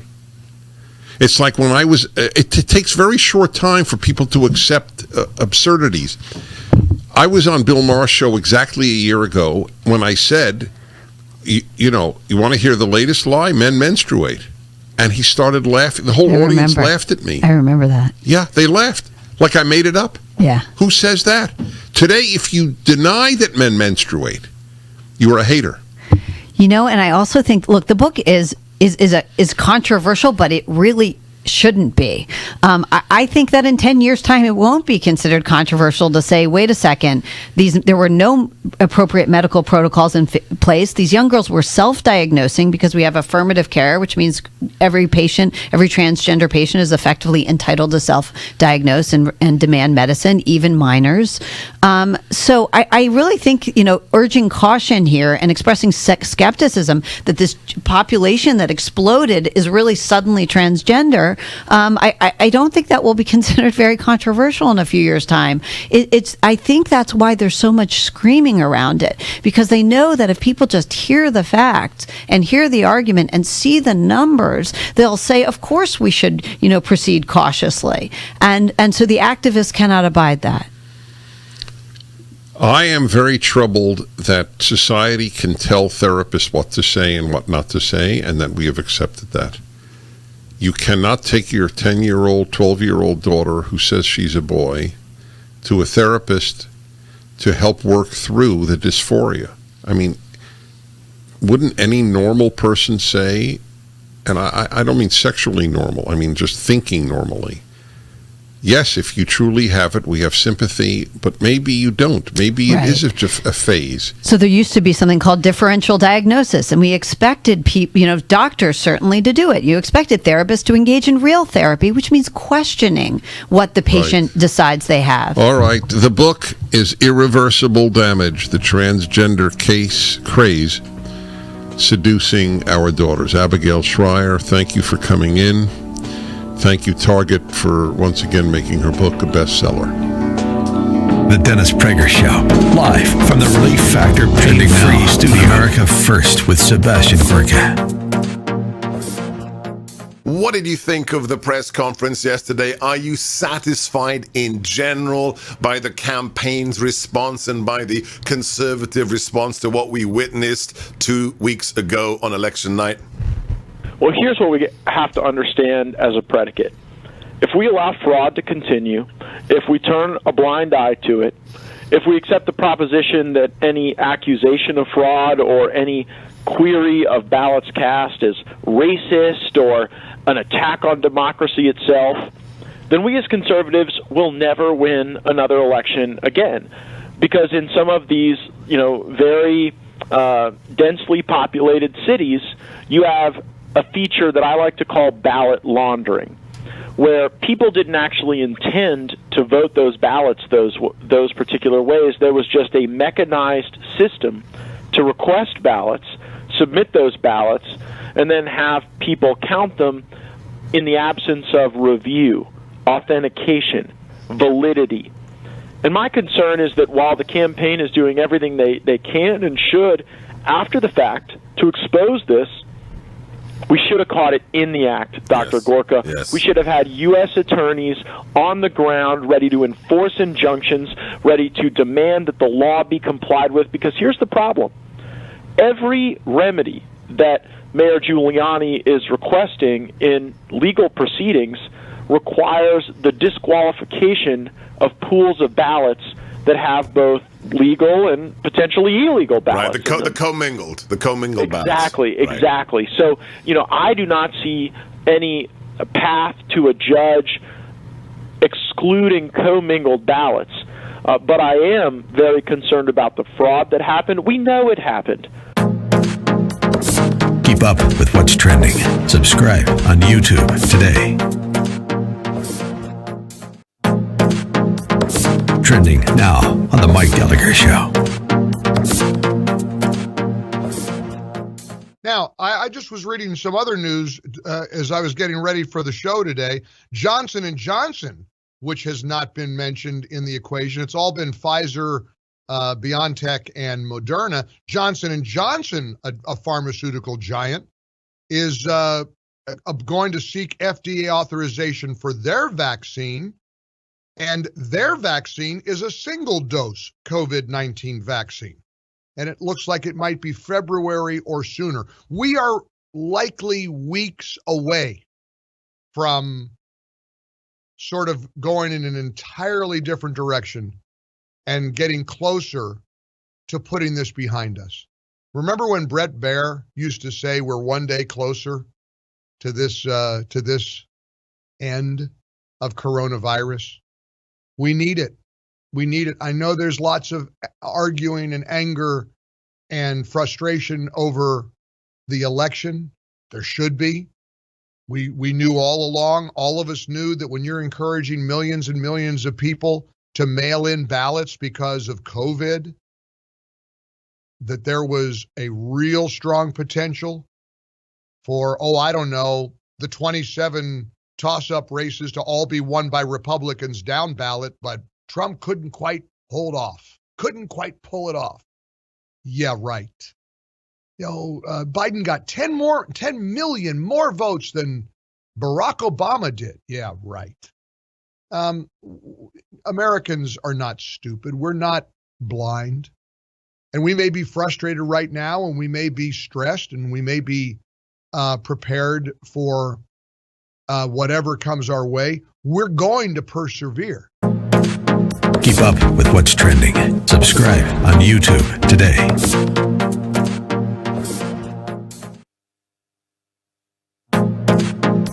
Trending now on The Hugh Hewitt Show. Dr. Fauci was there. Anthony Fauci spoke about how it's just impossible to understand what Operation Warp Speed has done. Cut number 13. And I hear a lot now when we made these announcements this past Monday and then 2 Mondays ago about some reticence of people. Well, did you rush this? Was this too fast? Is it really safe? And is it really efficacious? The process of the speed did not compromise at all safety, nor did it compromise scientific integrity. It was a reflection of the extraordinary scientific advances in these types of vaccines, which allowed us to do things in months that actually took years before. Because lives are on the line. They've got to move fast. They will move fast. They will not be irresponsible. But Operation Warp Speed is going to save millions and millions of lives, and it's going to start in December. Mike Pence, the vice president, put a cap on it. Cut number 15. I hope, as you heard about the extraordinary distribution plans of Operation Warp Speed and the confidence that Dr. Fauci expressed today, and the news that one of those research companies is going to submit an emergency use authorization tomorrow on the very first vaccine, that we are literally, we could well be just a matter of a few short weeks away from a vaccine being available across this country for the most vulnerable among us and for those that are caring for them in our hospitals and our clinics. I hope everything you've heard today gives evidence of what I said at the start, that America has never been more prepared to combat this virus. Keep up with what's trending. Subscribe on YouTube today. This is Owen Strand for townhall.com. Supreme Court Judge Samuel Alito recently made a startling point. Religious liberty is in danger of becoming a second-class right. Alito said as much to the Federalist Society. Just as the COVID restrictions have highlighted the movement toward rule by experts, litigation about those restrictions has pointed up emerging trends in the assessment of individual rights. This is especially evident with respect to religious liberty. It pains me to say this, but in certain quarters, religious liberty is fast becoming a disfavored right. Alito argued that not only religious liberty, but free speech is imperiled. Support for freedom of speech is also in danger, and COVID rules have restricted speech in unprecedented ways. This is a timely and prescient warning. Religious liberty is the very foundation of American freedom, and free speech is part of what makes America great. We cannot sit passively by as our cherished freedoms are whittled away. We must pay attention and take action where we can. I'm Owen Strand. The Pepperdine School of Public Policy, America's unique graduate program for leaders. Learn more at publicpolicy.pepperdine.edu.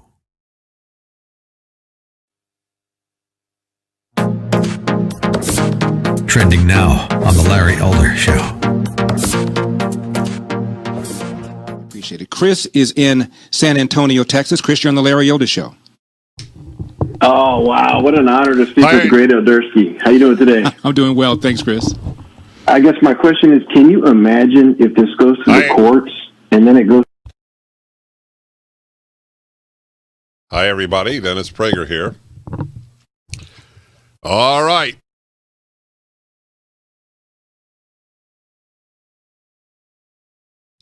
An honest person, left or right, well, nobody's honest on the left. There are liberals who are honest, if you call them left, but I distinguish all the time between liberal and left. Leftism demands lying. Conservatives sometimes lie, liberals sometimes lie, but liberalism and conservatism did not demand lying.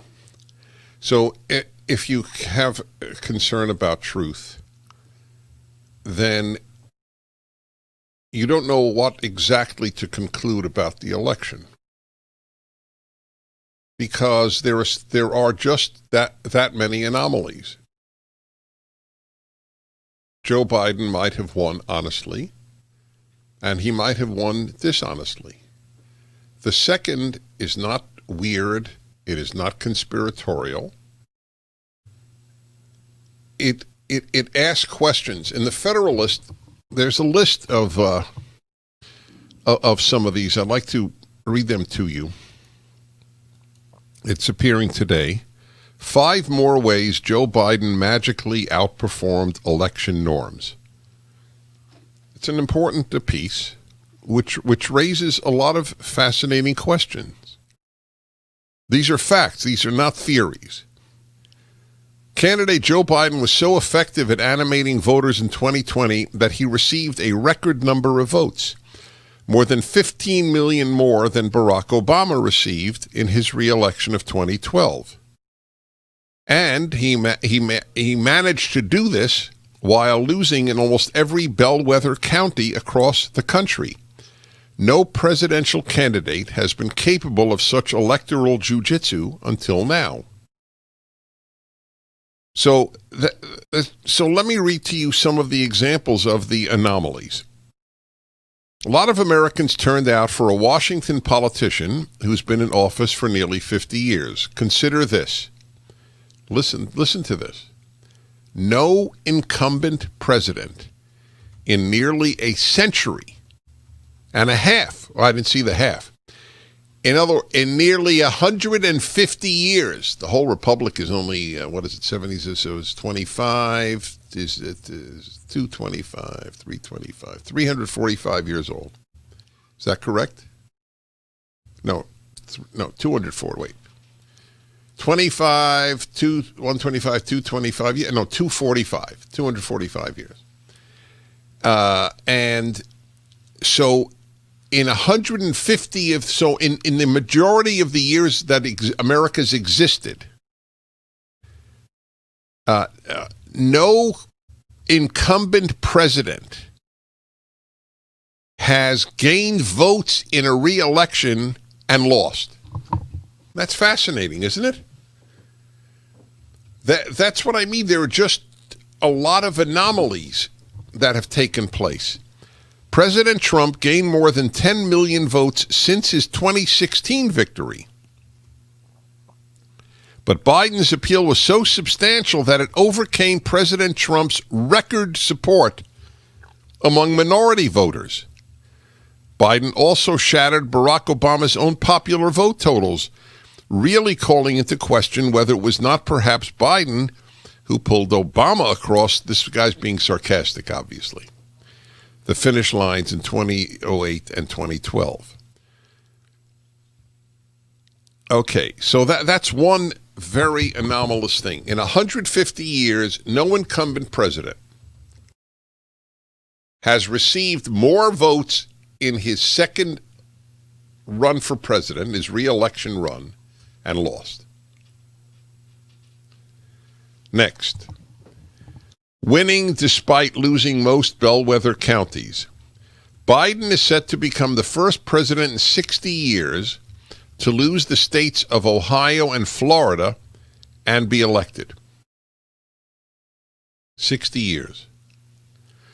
For a century, these states have consistently predicted the national outcome, and they have been considered roughly representative of the American melting pot as a whole. Despite national polling giving Biden a lead in both states, he lost Ohio by 8 points and Florida by more than 3.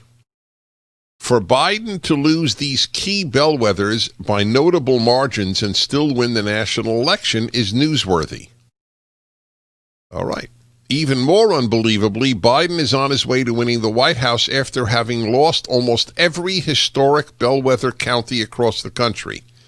The Wall Street Journal and the Epoch Times independently analyzed the results of 19 counties around the United States that have nearly perfect presidential voting records over the last 40 years. Now, folks, guess how many of those 19 counties the president won? I want you to all guess. There were 19 of them. 18. Plus the 2 bellwether states, plus the first incumbent president to get more votes the second election and lose. I know there's more. I just want to restate the anomalies that we have just witnessed. That the only county where that didn't happen was Clallam County in Washington. Whereas the former VP picked up Clallam by about 3 points, President Trump's margin of victory in the other 18 counties averaged 16 points. 3. Biden trailed Clinton except in a select few cities. Patrick Basham, a pollster with an accurate track record and the director of the Democracy Institute in Washington, D.C., highlighted 2 observations made by fellow colleagues, polling guru Richard Barris of Big Data Poll and Washington Post election analyst Robert Barnes. Barris noted a statistical oddity from 2020's election returns. Quote, Biden underperformed Hillary Clinton in every major metro area around the country, save for Milwaukee, Detroit, Atlanta, and Philadelphia. Barnes added that in those big cities in swing states run by Democrats, the vote even exceeded the number of registered voters. Is that true? I'm asking questions. I don't know what is true, but if that's true, that's clearly cheating. I mean, there's no other explanation other than incompetence. In the states that mattered most, so many mail-in ballots poured in for Biden from the cities that he put up record-breaking numbers and overturned state totals that looked like comfortable leads for President Trump. Okay. Number 4, Biden won despite Democrat losses everywhere else. Randy DeSoto noted in the Western Journal that, quote, Donald Trump was pretty much the only incumbent president in U.S. history to lose in U.S. history. To lose his re-election while his own party gained seats in the House of Representatives. It never happens. So I just ask you folks, are these things fair to raise? Since there is no doubt in my mind that the vast majority of Democratic operatives would cheat if they could. Of that I have no doubt. First of all, they're morally bound to. If you believe that you are preventing the re-election of a fascist, white supremacist, neo-Nazi dictator, wouldn't you cheat? Right? If you were a German vote counter in 1933 or 1932, I think that was the last free election, and you could cheat so that Hitler not win, wouldn't you cheat? I would. So since they've convinced themselves that he's a neo-Nazi, they have no compunctions about cheating. I'm not saying they did, but added to all of the data that what I read to you were facts. So now you have the next question: would morality prevent Democratic operatives from cheating? The answer is no. 1-8-Prager 776.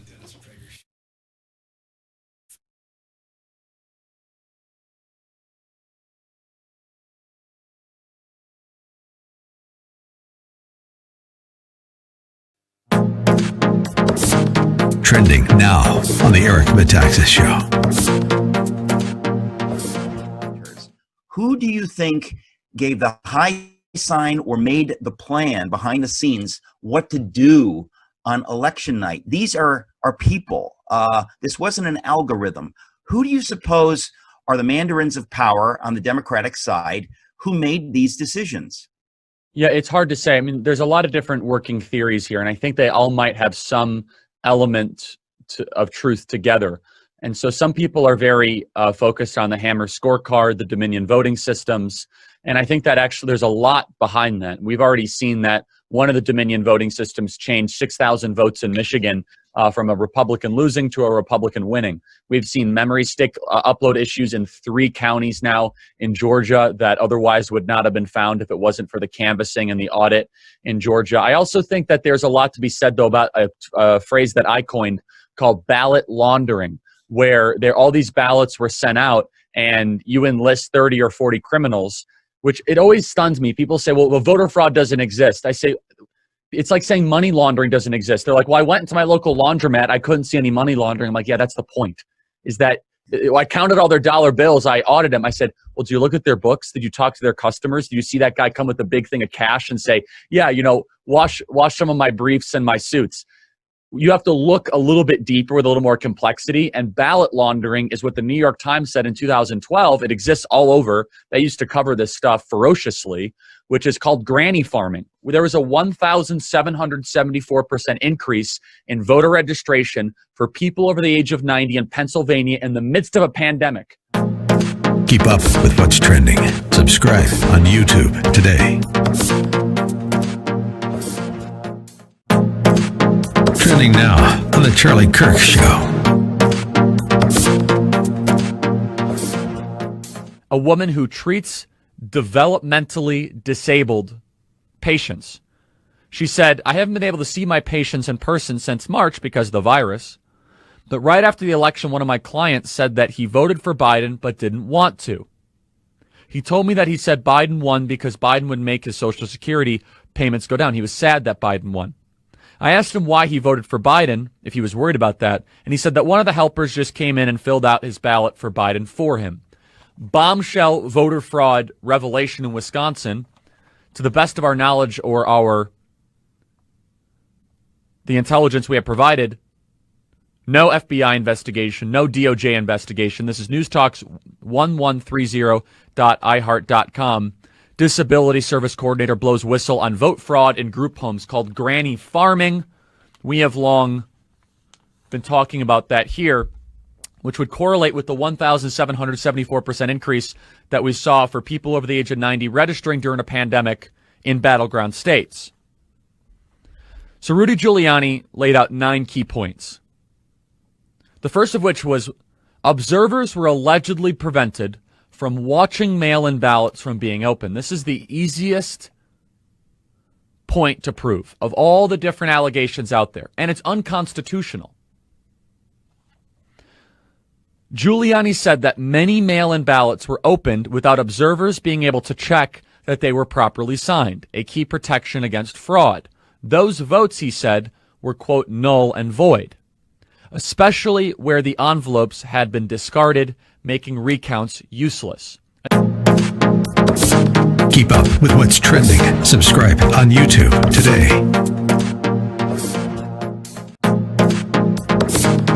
Trending now on America First with Sebastian Gorka. Can we talk about Cortes? Yes, let's talk about AOC. Your response, you have been hitting hard.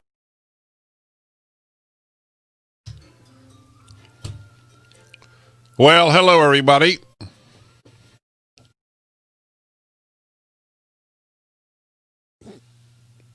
Dennis Prager here.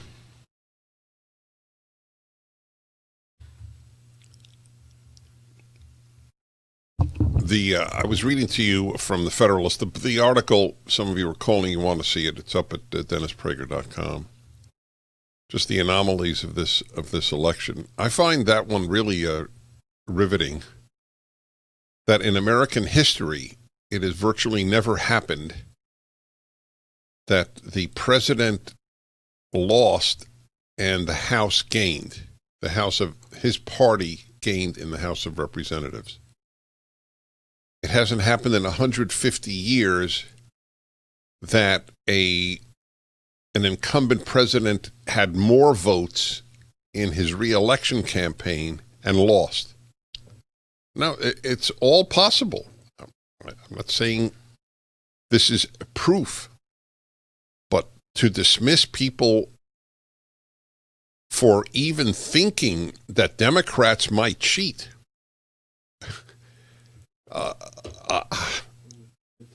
Yeah, who would think?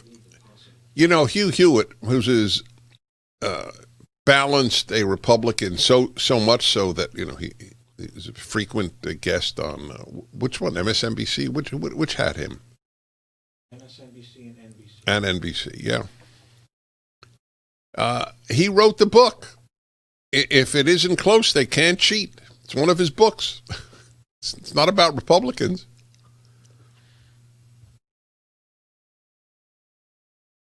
So if the mockery of any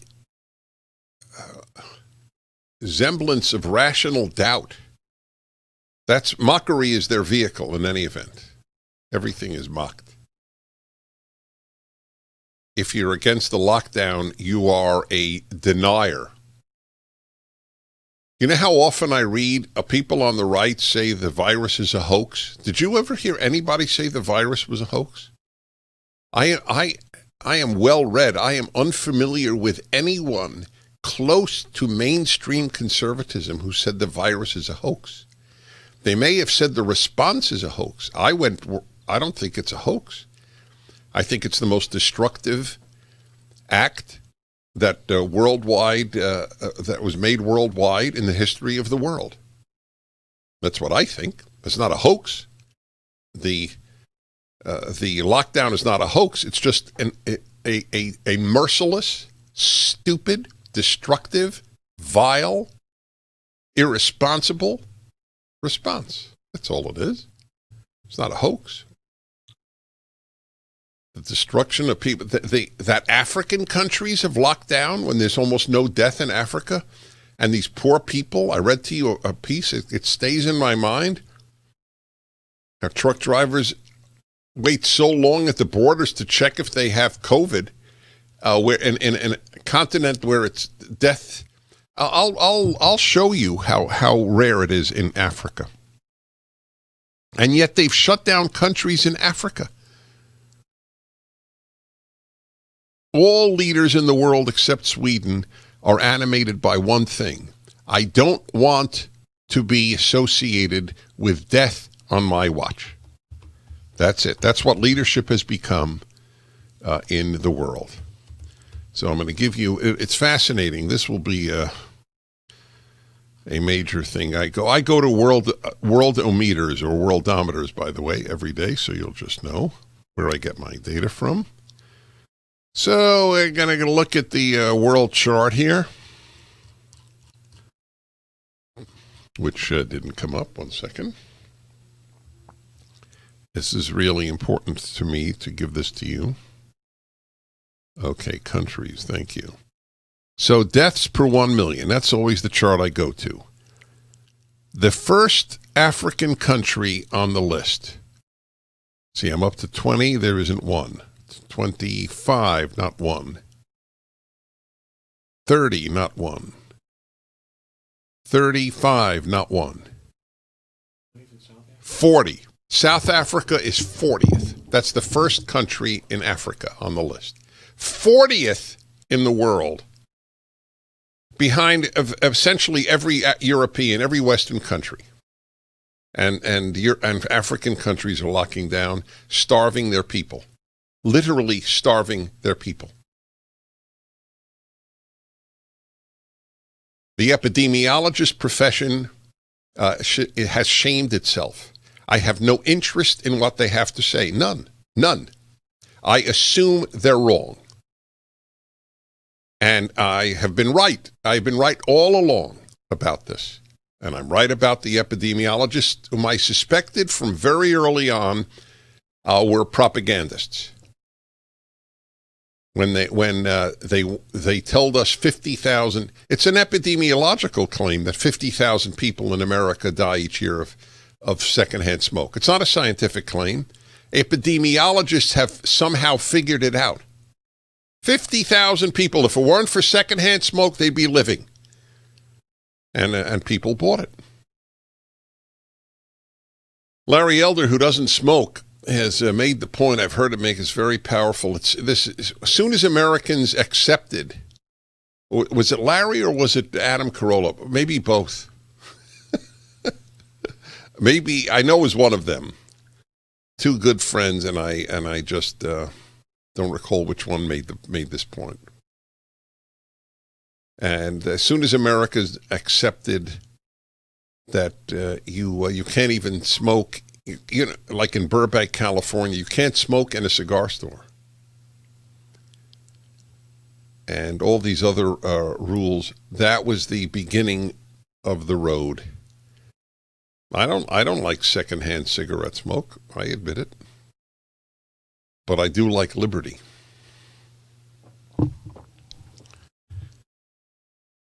Yep. Why is Israel locked down? 45th. Why did Israel lock down? Israel had 11 deaths recently. 11. Well, let me go to this thing here, because you have to go. I always click 2 days ago. It's the most accurate. Deaths per million. Belgium number 1. San Marino doesn't count as too small. Peru. Andorra doesn't count too small. Spain. Italy. Argentina. UK. Brazil. USA. USA is 10th. And that's, by the way, that is if you assume that all the deaths are from COVID, which is another lie of the epidemiologists and the medical profession. You folks, I need you to understand, I've been broadcasting 35 years. I advertised myself as one who doesn't believe in conspiracies. I trusted these sources. I don't any longer. I don't. There is no reason to. You believe the number of Americans who died of COVID? Had they not had COVID, they would not have died? I don't.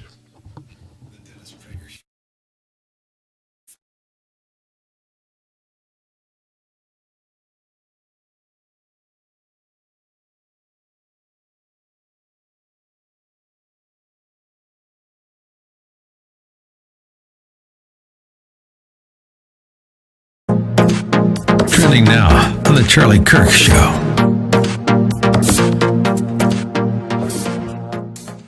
And I hope that this does not explode to the volcanic expectations that I have. And it's actually, I'm unbelievably worried where this is going. Because normal people, regular Americans, are not going to tolerate what is happening right now in our country. And what's happening is the widespread criminality from within our own government. That's where things start to get very, very dangerous.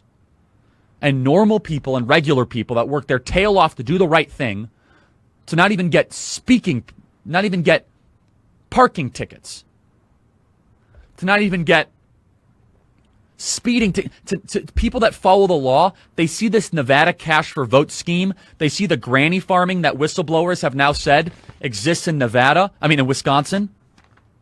They see the piles of dead voters that allegedly voted in these states.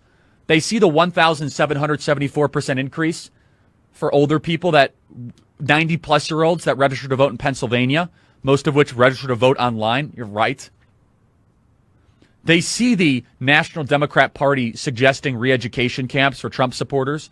They see the New York Times article that says, reach out to Trump supporters, I try. They also then see the candidate that they voted for, Donald Trump. What are they saying on the front page of the New York Times? That he might go to prison as soon as he's done with his term. Playing with fire, everybody. It's not good. Keep up with what's trending. Subscribe on YouTube today.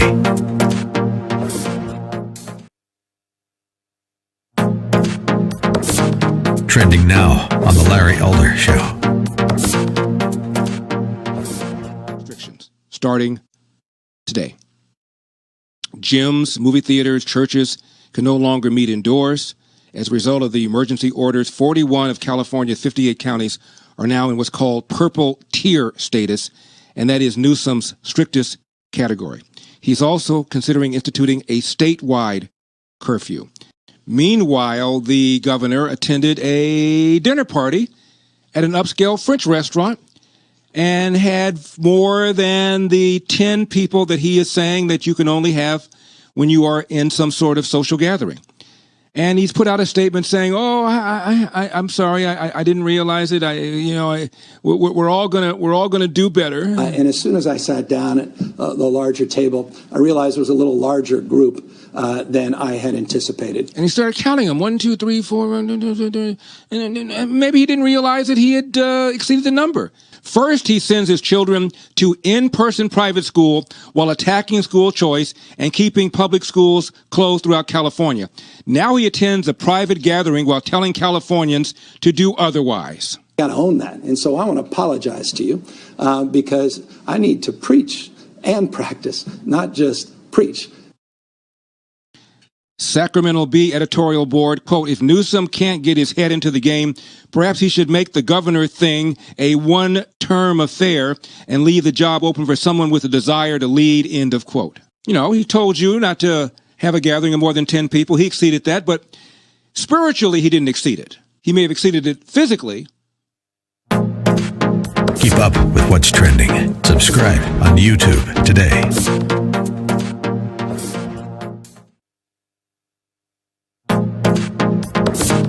Trending now on the Eric Metaxas Show. Millions are praying. Millions from around the world are praying for this election, which is obviously not yet settled. What do you see happening right now that people like me might be unaware of? What do you, being where you are and being close to the center?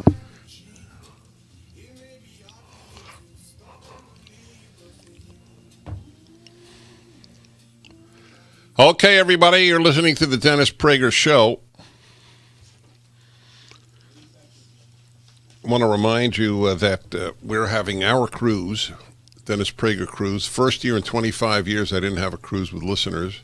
I would have gone in a nanosecond. We tried twice, yeah. London to Iceland, incredible cruise, next June.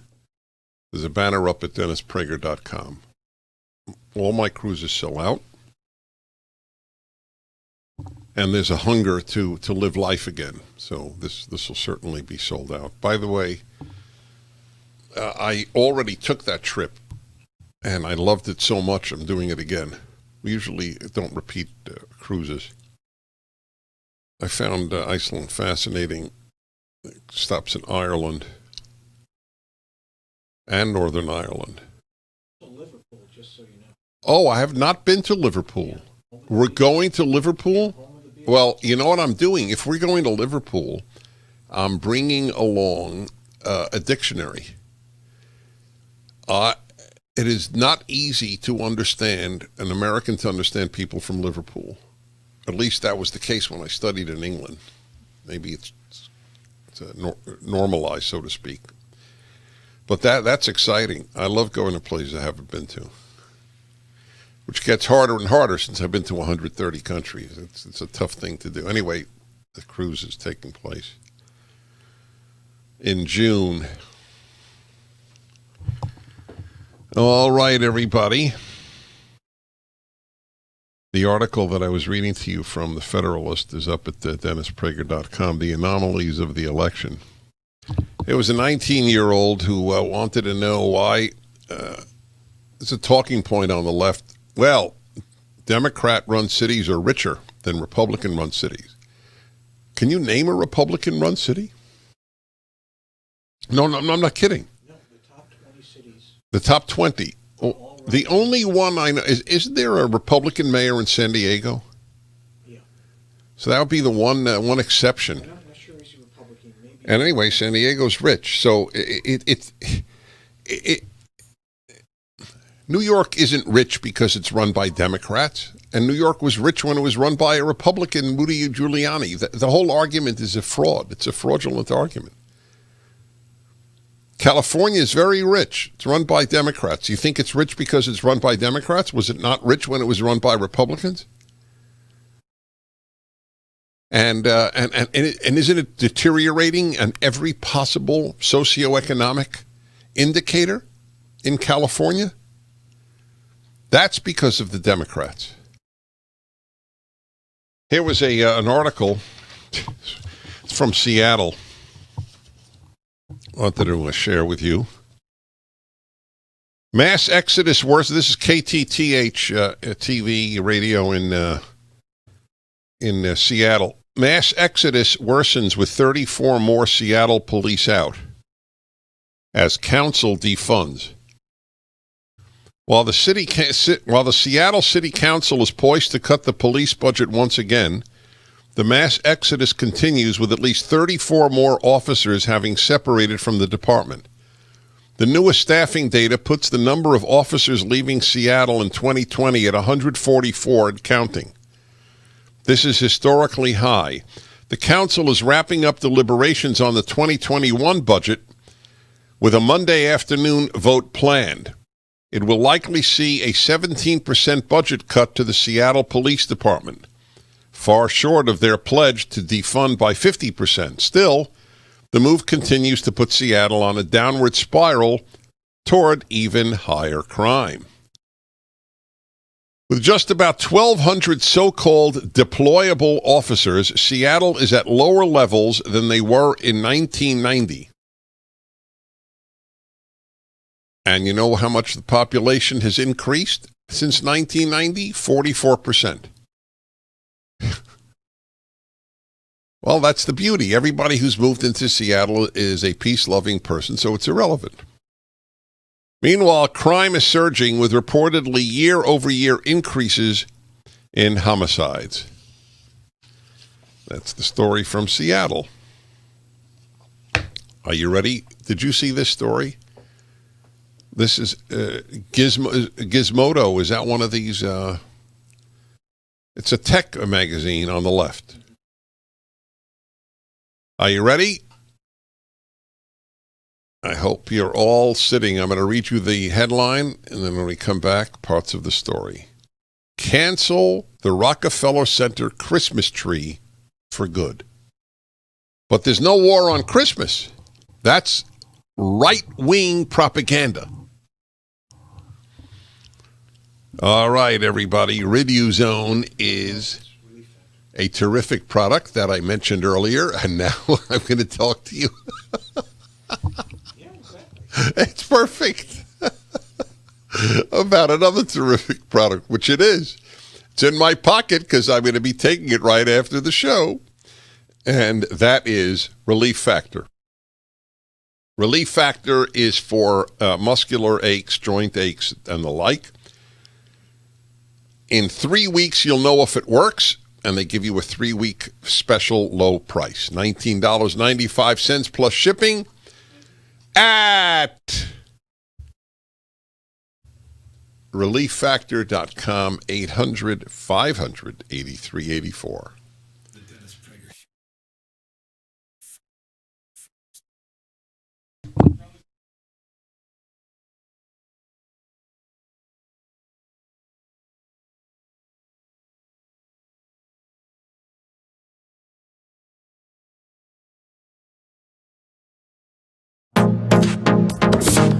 Trending now on America First with Sebastian Gorka.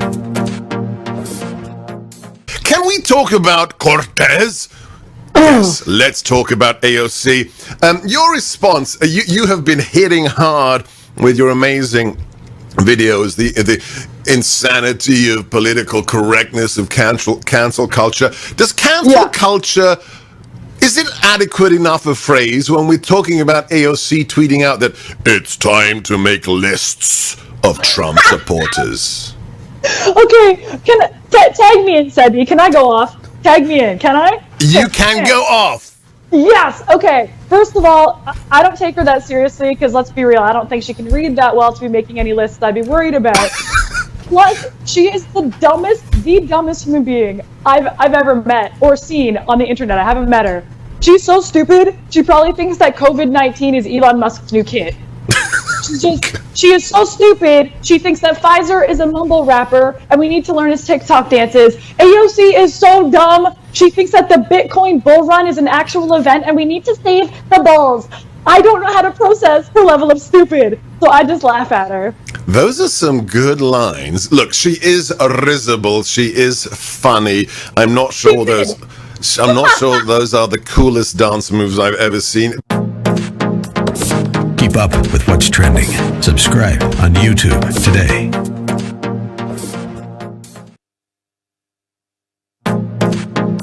Trending now on The Hugh Hewitt Show. Kelly Loeffler's opponent is a Marxist. He's called the police thugs. He is not where Georgians are. So let me play that for the win. audience, Senator Scott. Cut number 4. This is Raphael Warnock giving a sermon in 2011. America, nobody can serve God and the military.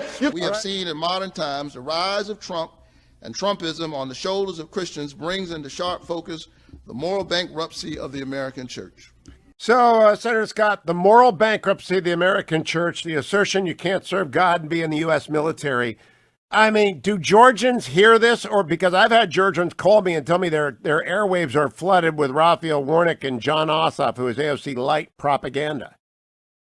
Oh, well, that's why, I've had 3 tough statewide elections. You've got to raise your money. You got to get your message out. You got to tell people, here's the difference. If you want to vote for a Republican, David Perdue or Kelly Loeffler, then you're going to vote for lower taxes, less government, better schools, more school choice. We're going to support the law enforcement. We're going to support the military. Or you can vote for the Democrats. Here's what you're going to get if you vote for the Democrats. You're going to get them packing the Supreme Court, which will infringe of our First Amendment rights and our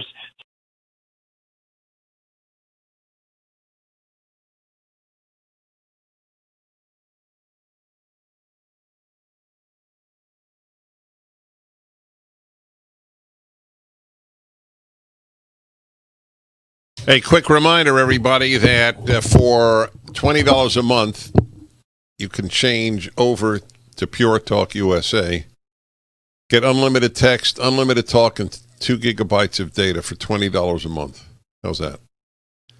I didn't believe it. I believed it, but I didn't believe it would be as good as any other service. So I actually got a phone, went on that service. It's perfect.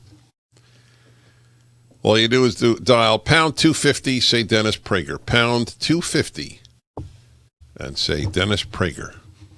There you go. What my name doesn't do for you. All right. Janet in Chesney, South Carolina. Hi. Well, hello, Dennis. How are you today? Well, is it true it's your birthday? It is. I'm 64 today, and thank you, God, a breast cancer survivor. Whee! You're all right. You're a live wire. I am. Right, that's clear. I am. All right, what's on your mind? Happy birthday, Janet. What's on your mind? Well, thank you, Dennis. Actually, I was a travel nurse for 16 years until I got the breast cancer diagnosis. So, of course, that kind of waylaid everything.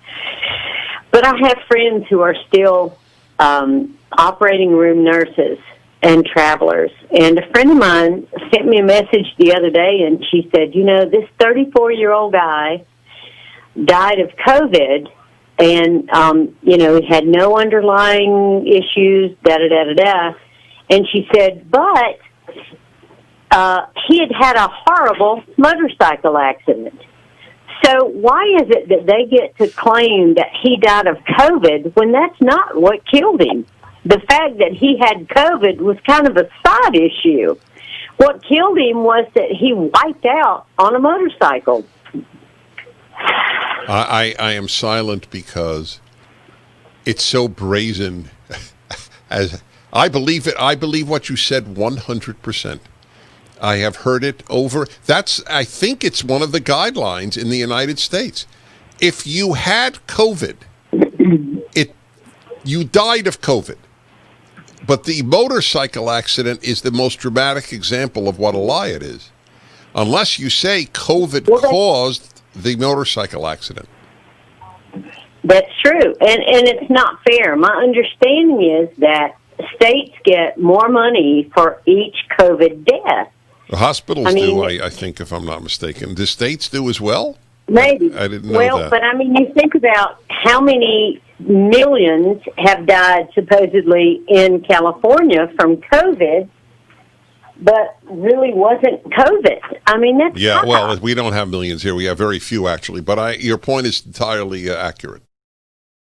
There are very few deaths in California proportionately, and they're still having a lockdown starting Wednesday because there are still some restaurants that have survived the first lockdown, and it is the aim of the LA County and those in charge and those who don't object to destroy the last remaining restaurants and put out more people out of work. By the way, I really don't believe the left gives a damn about these people. I'll tell you why. The more people who depend on the government, the bigger the government. Bigger government is the desideratum, if I may use a Latin term, of the left. So this is an opportunity. Remember, never waste an opportunity. This has been a massive opportunity to make the government even more massive. So that's what they keep saying. It's okay. We can close down all these businesses. We'll just give all the workers I don't know, I think the owners, we'll just give them all money. We'll print more money. So what if the next generation has to deal with an inflation the likes of which we've never had in America? So what? Oh, and you think that's inflation. Wait till you see what's going to be spent on, thanks to the newly appointed,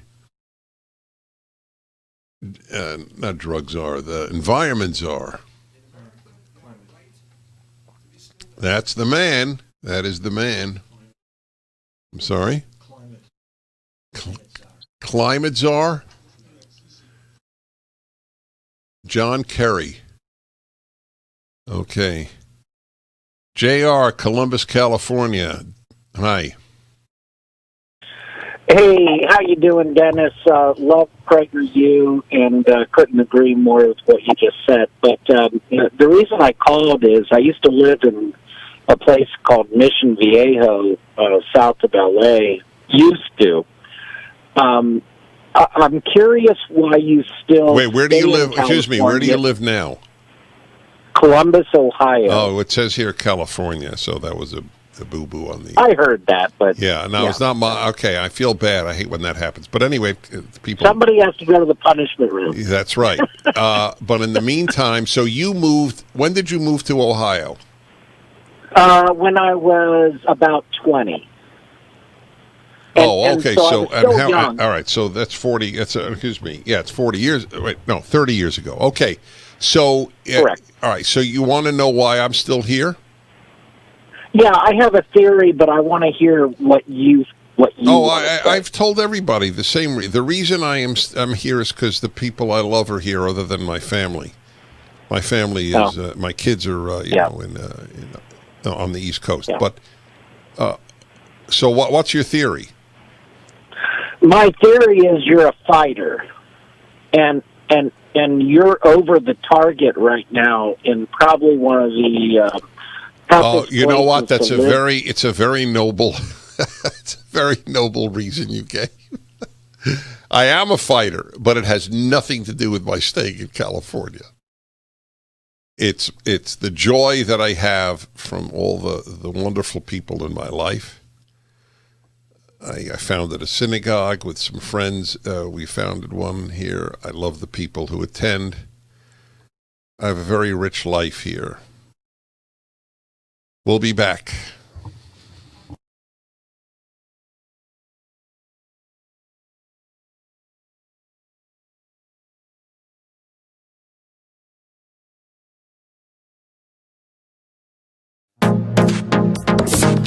Trending now on America First with Sebastian Gorka. What did you think of the press conference yesterday? Are you satisfied in general by the campaign's response and by the conservative response to what we witnessed 2 weeks ago on election night? Well, here's what we have to understand as a predicate. If we allow fraud to continue, if we turn a blind eye to it, if we accept the proposition that any accusation of fraud or any query of ballots cast is racist or an attack on democracy itself, then we as conservatives will never win another election again.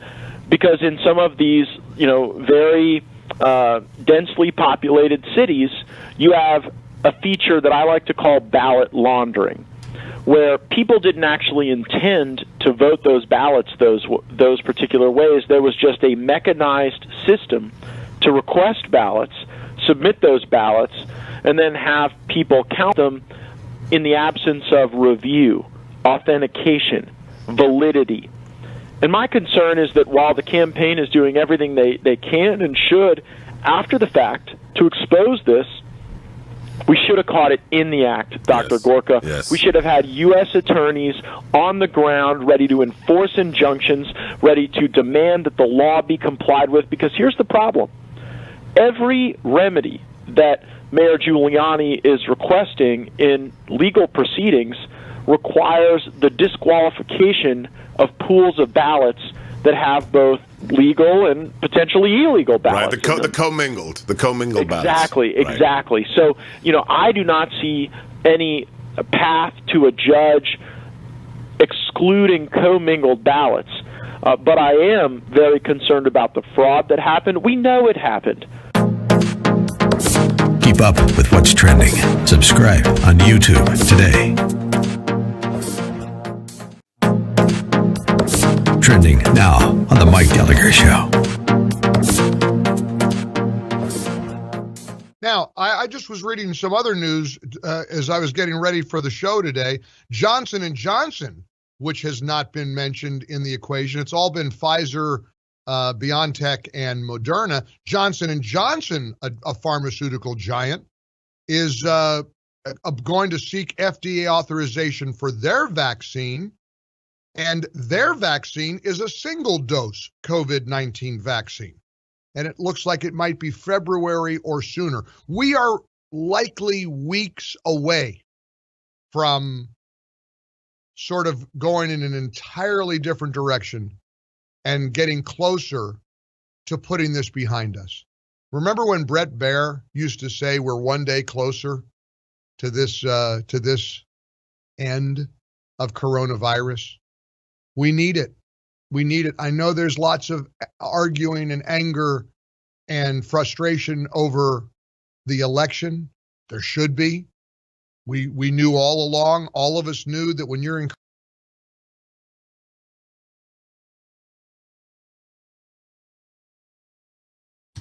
Wow, we're already at the last segment of the last hour of today's show. That is something. This story that I'm going to end with is hard to believe. I don't know if you saw the story. It's from the Daily Mail.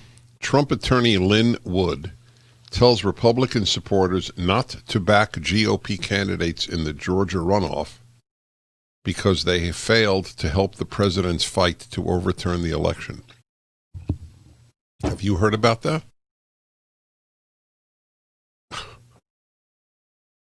It's hard to believe that there is anybody that stupid. Well, that's not true. I take that back. I feel bad I have to take it back, but I do. I couldn't even finish the sentence.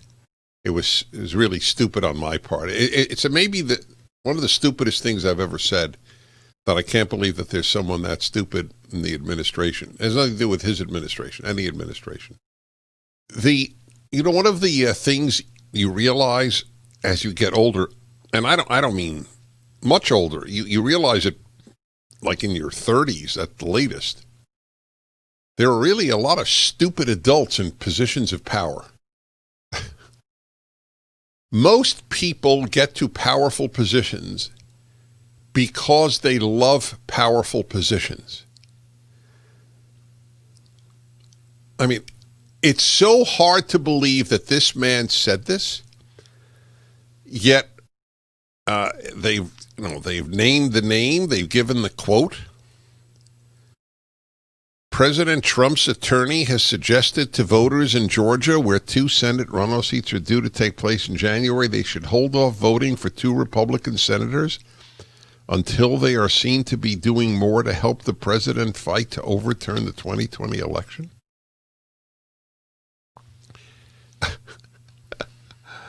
This is as important as the presidential election. Yeah, here's the tweet. I got it. They're right. Politicians love votes and money. This is his tweet. Want to get Senator Loeffler and Senator David Perdue out of their basements to demand that action must be taken to fix steal of the 11-3 Georgia election? Threaten to withhold your votes and money. This is from the president's attorney. The man should not only be fired, the man should be disgraced. I don't normally disgrace people. They have to do what they have to do to get elected in Georgia. If the Senate goes Democrat, it is the end of the country as we know it. Sorry,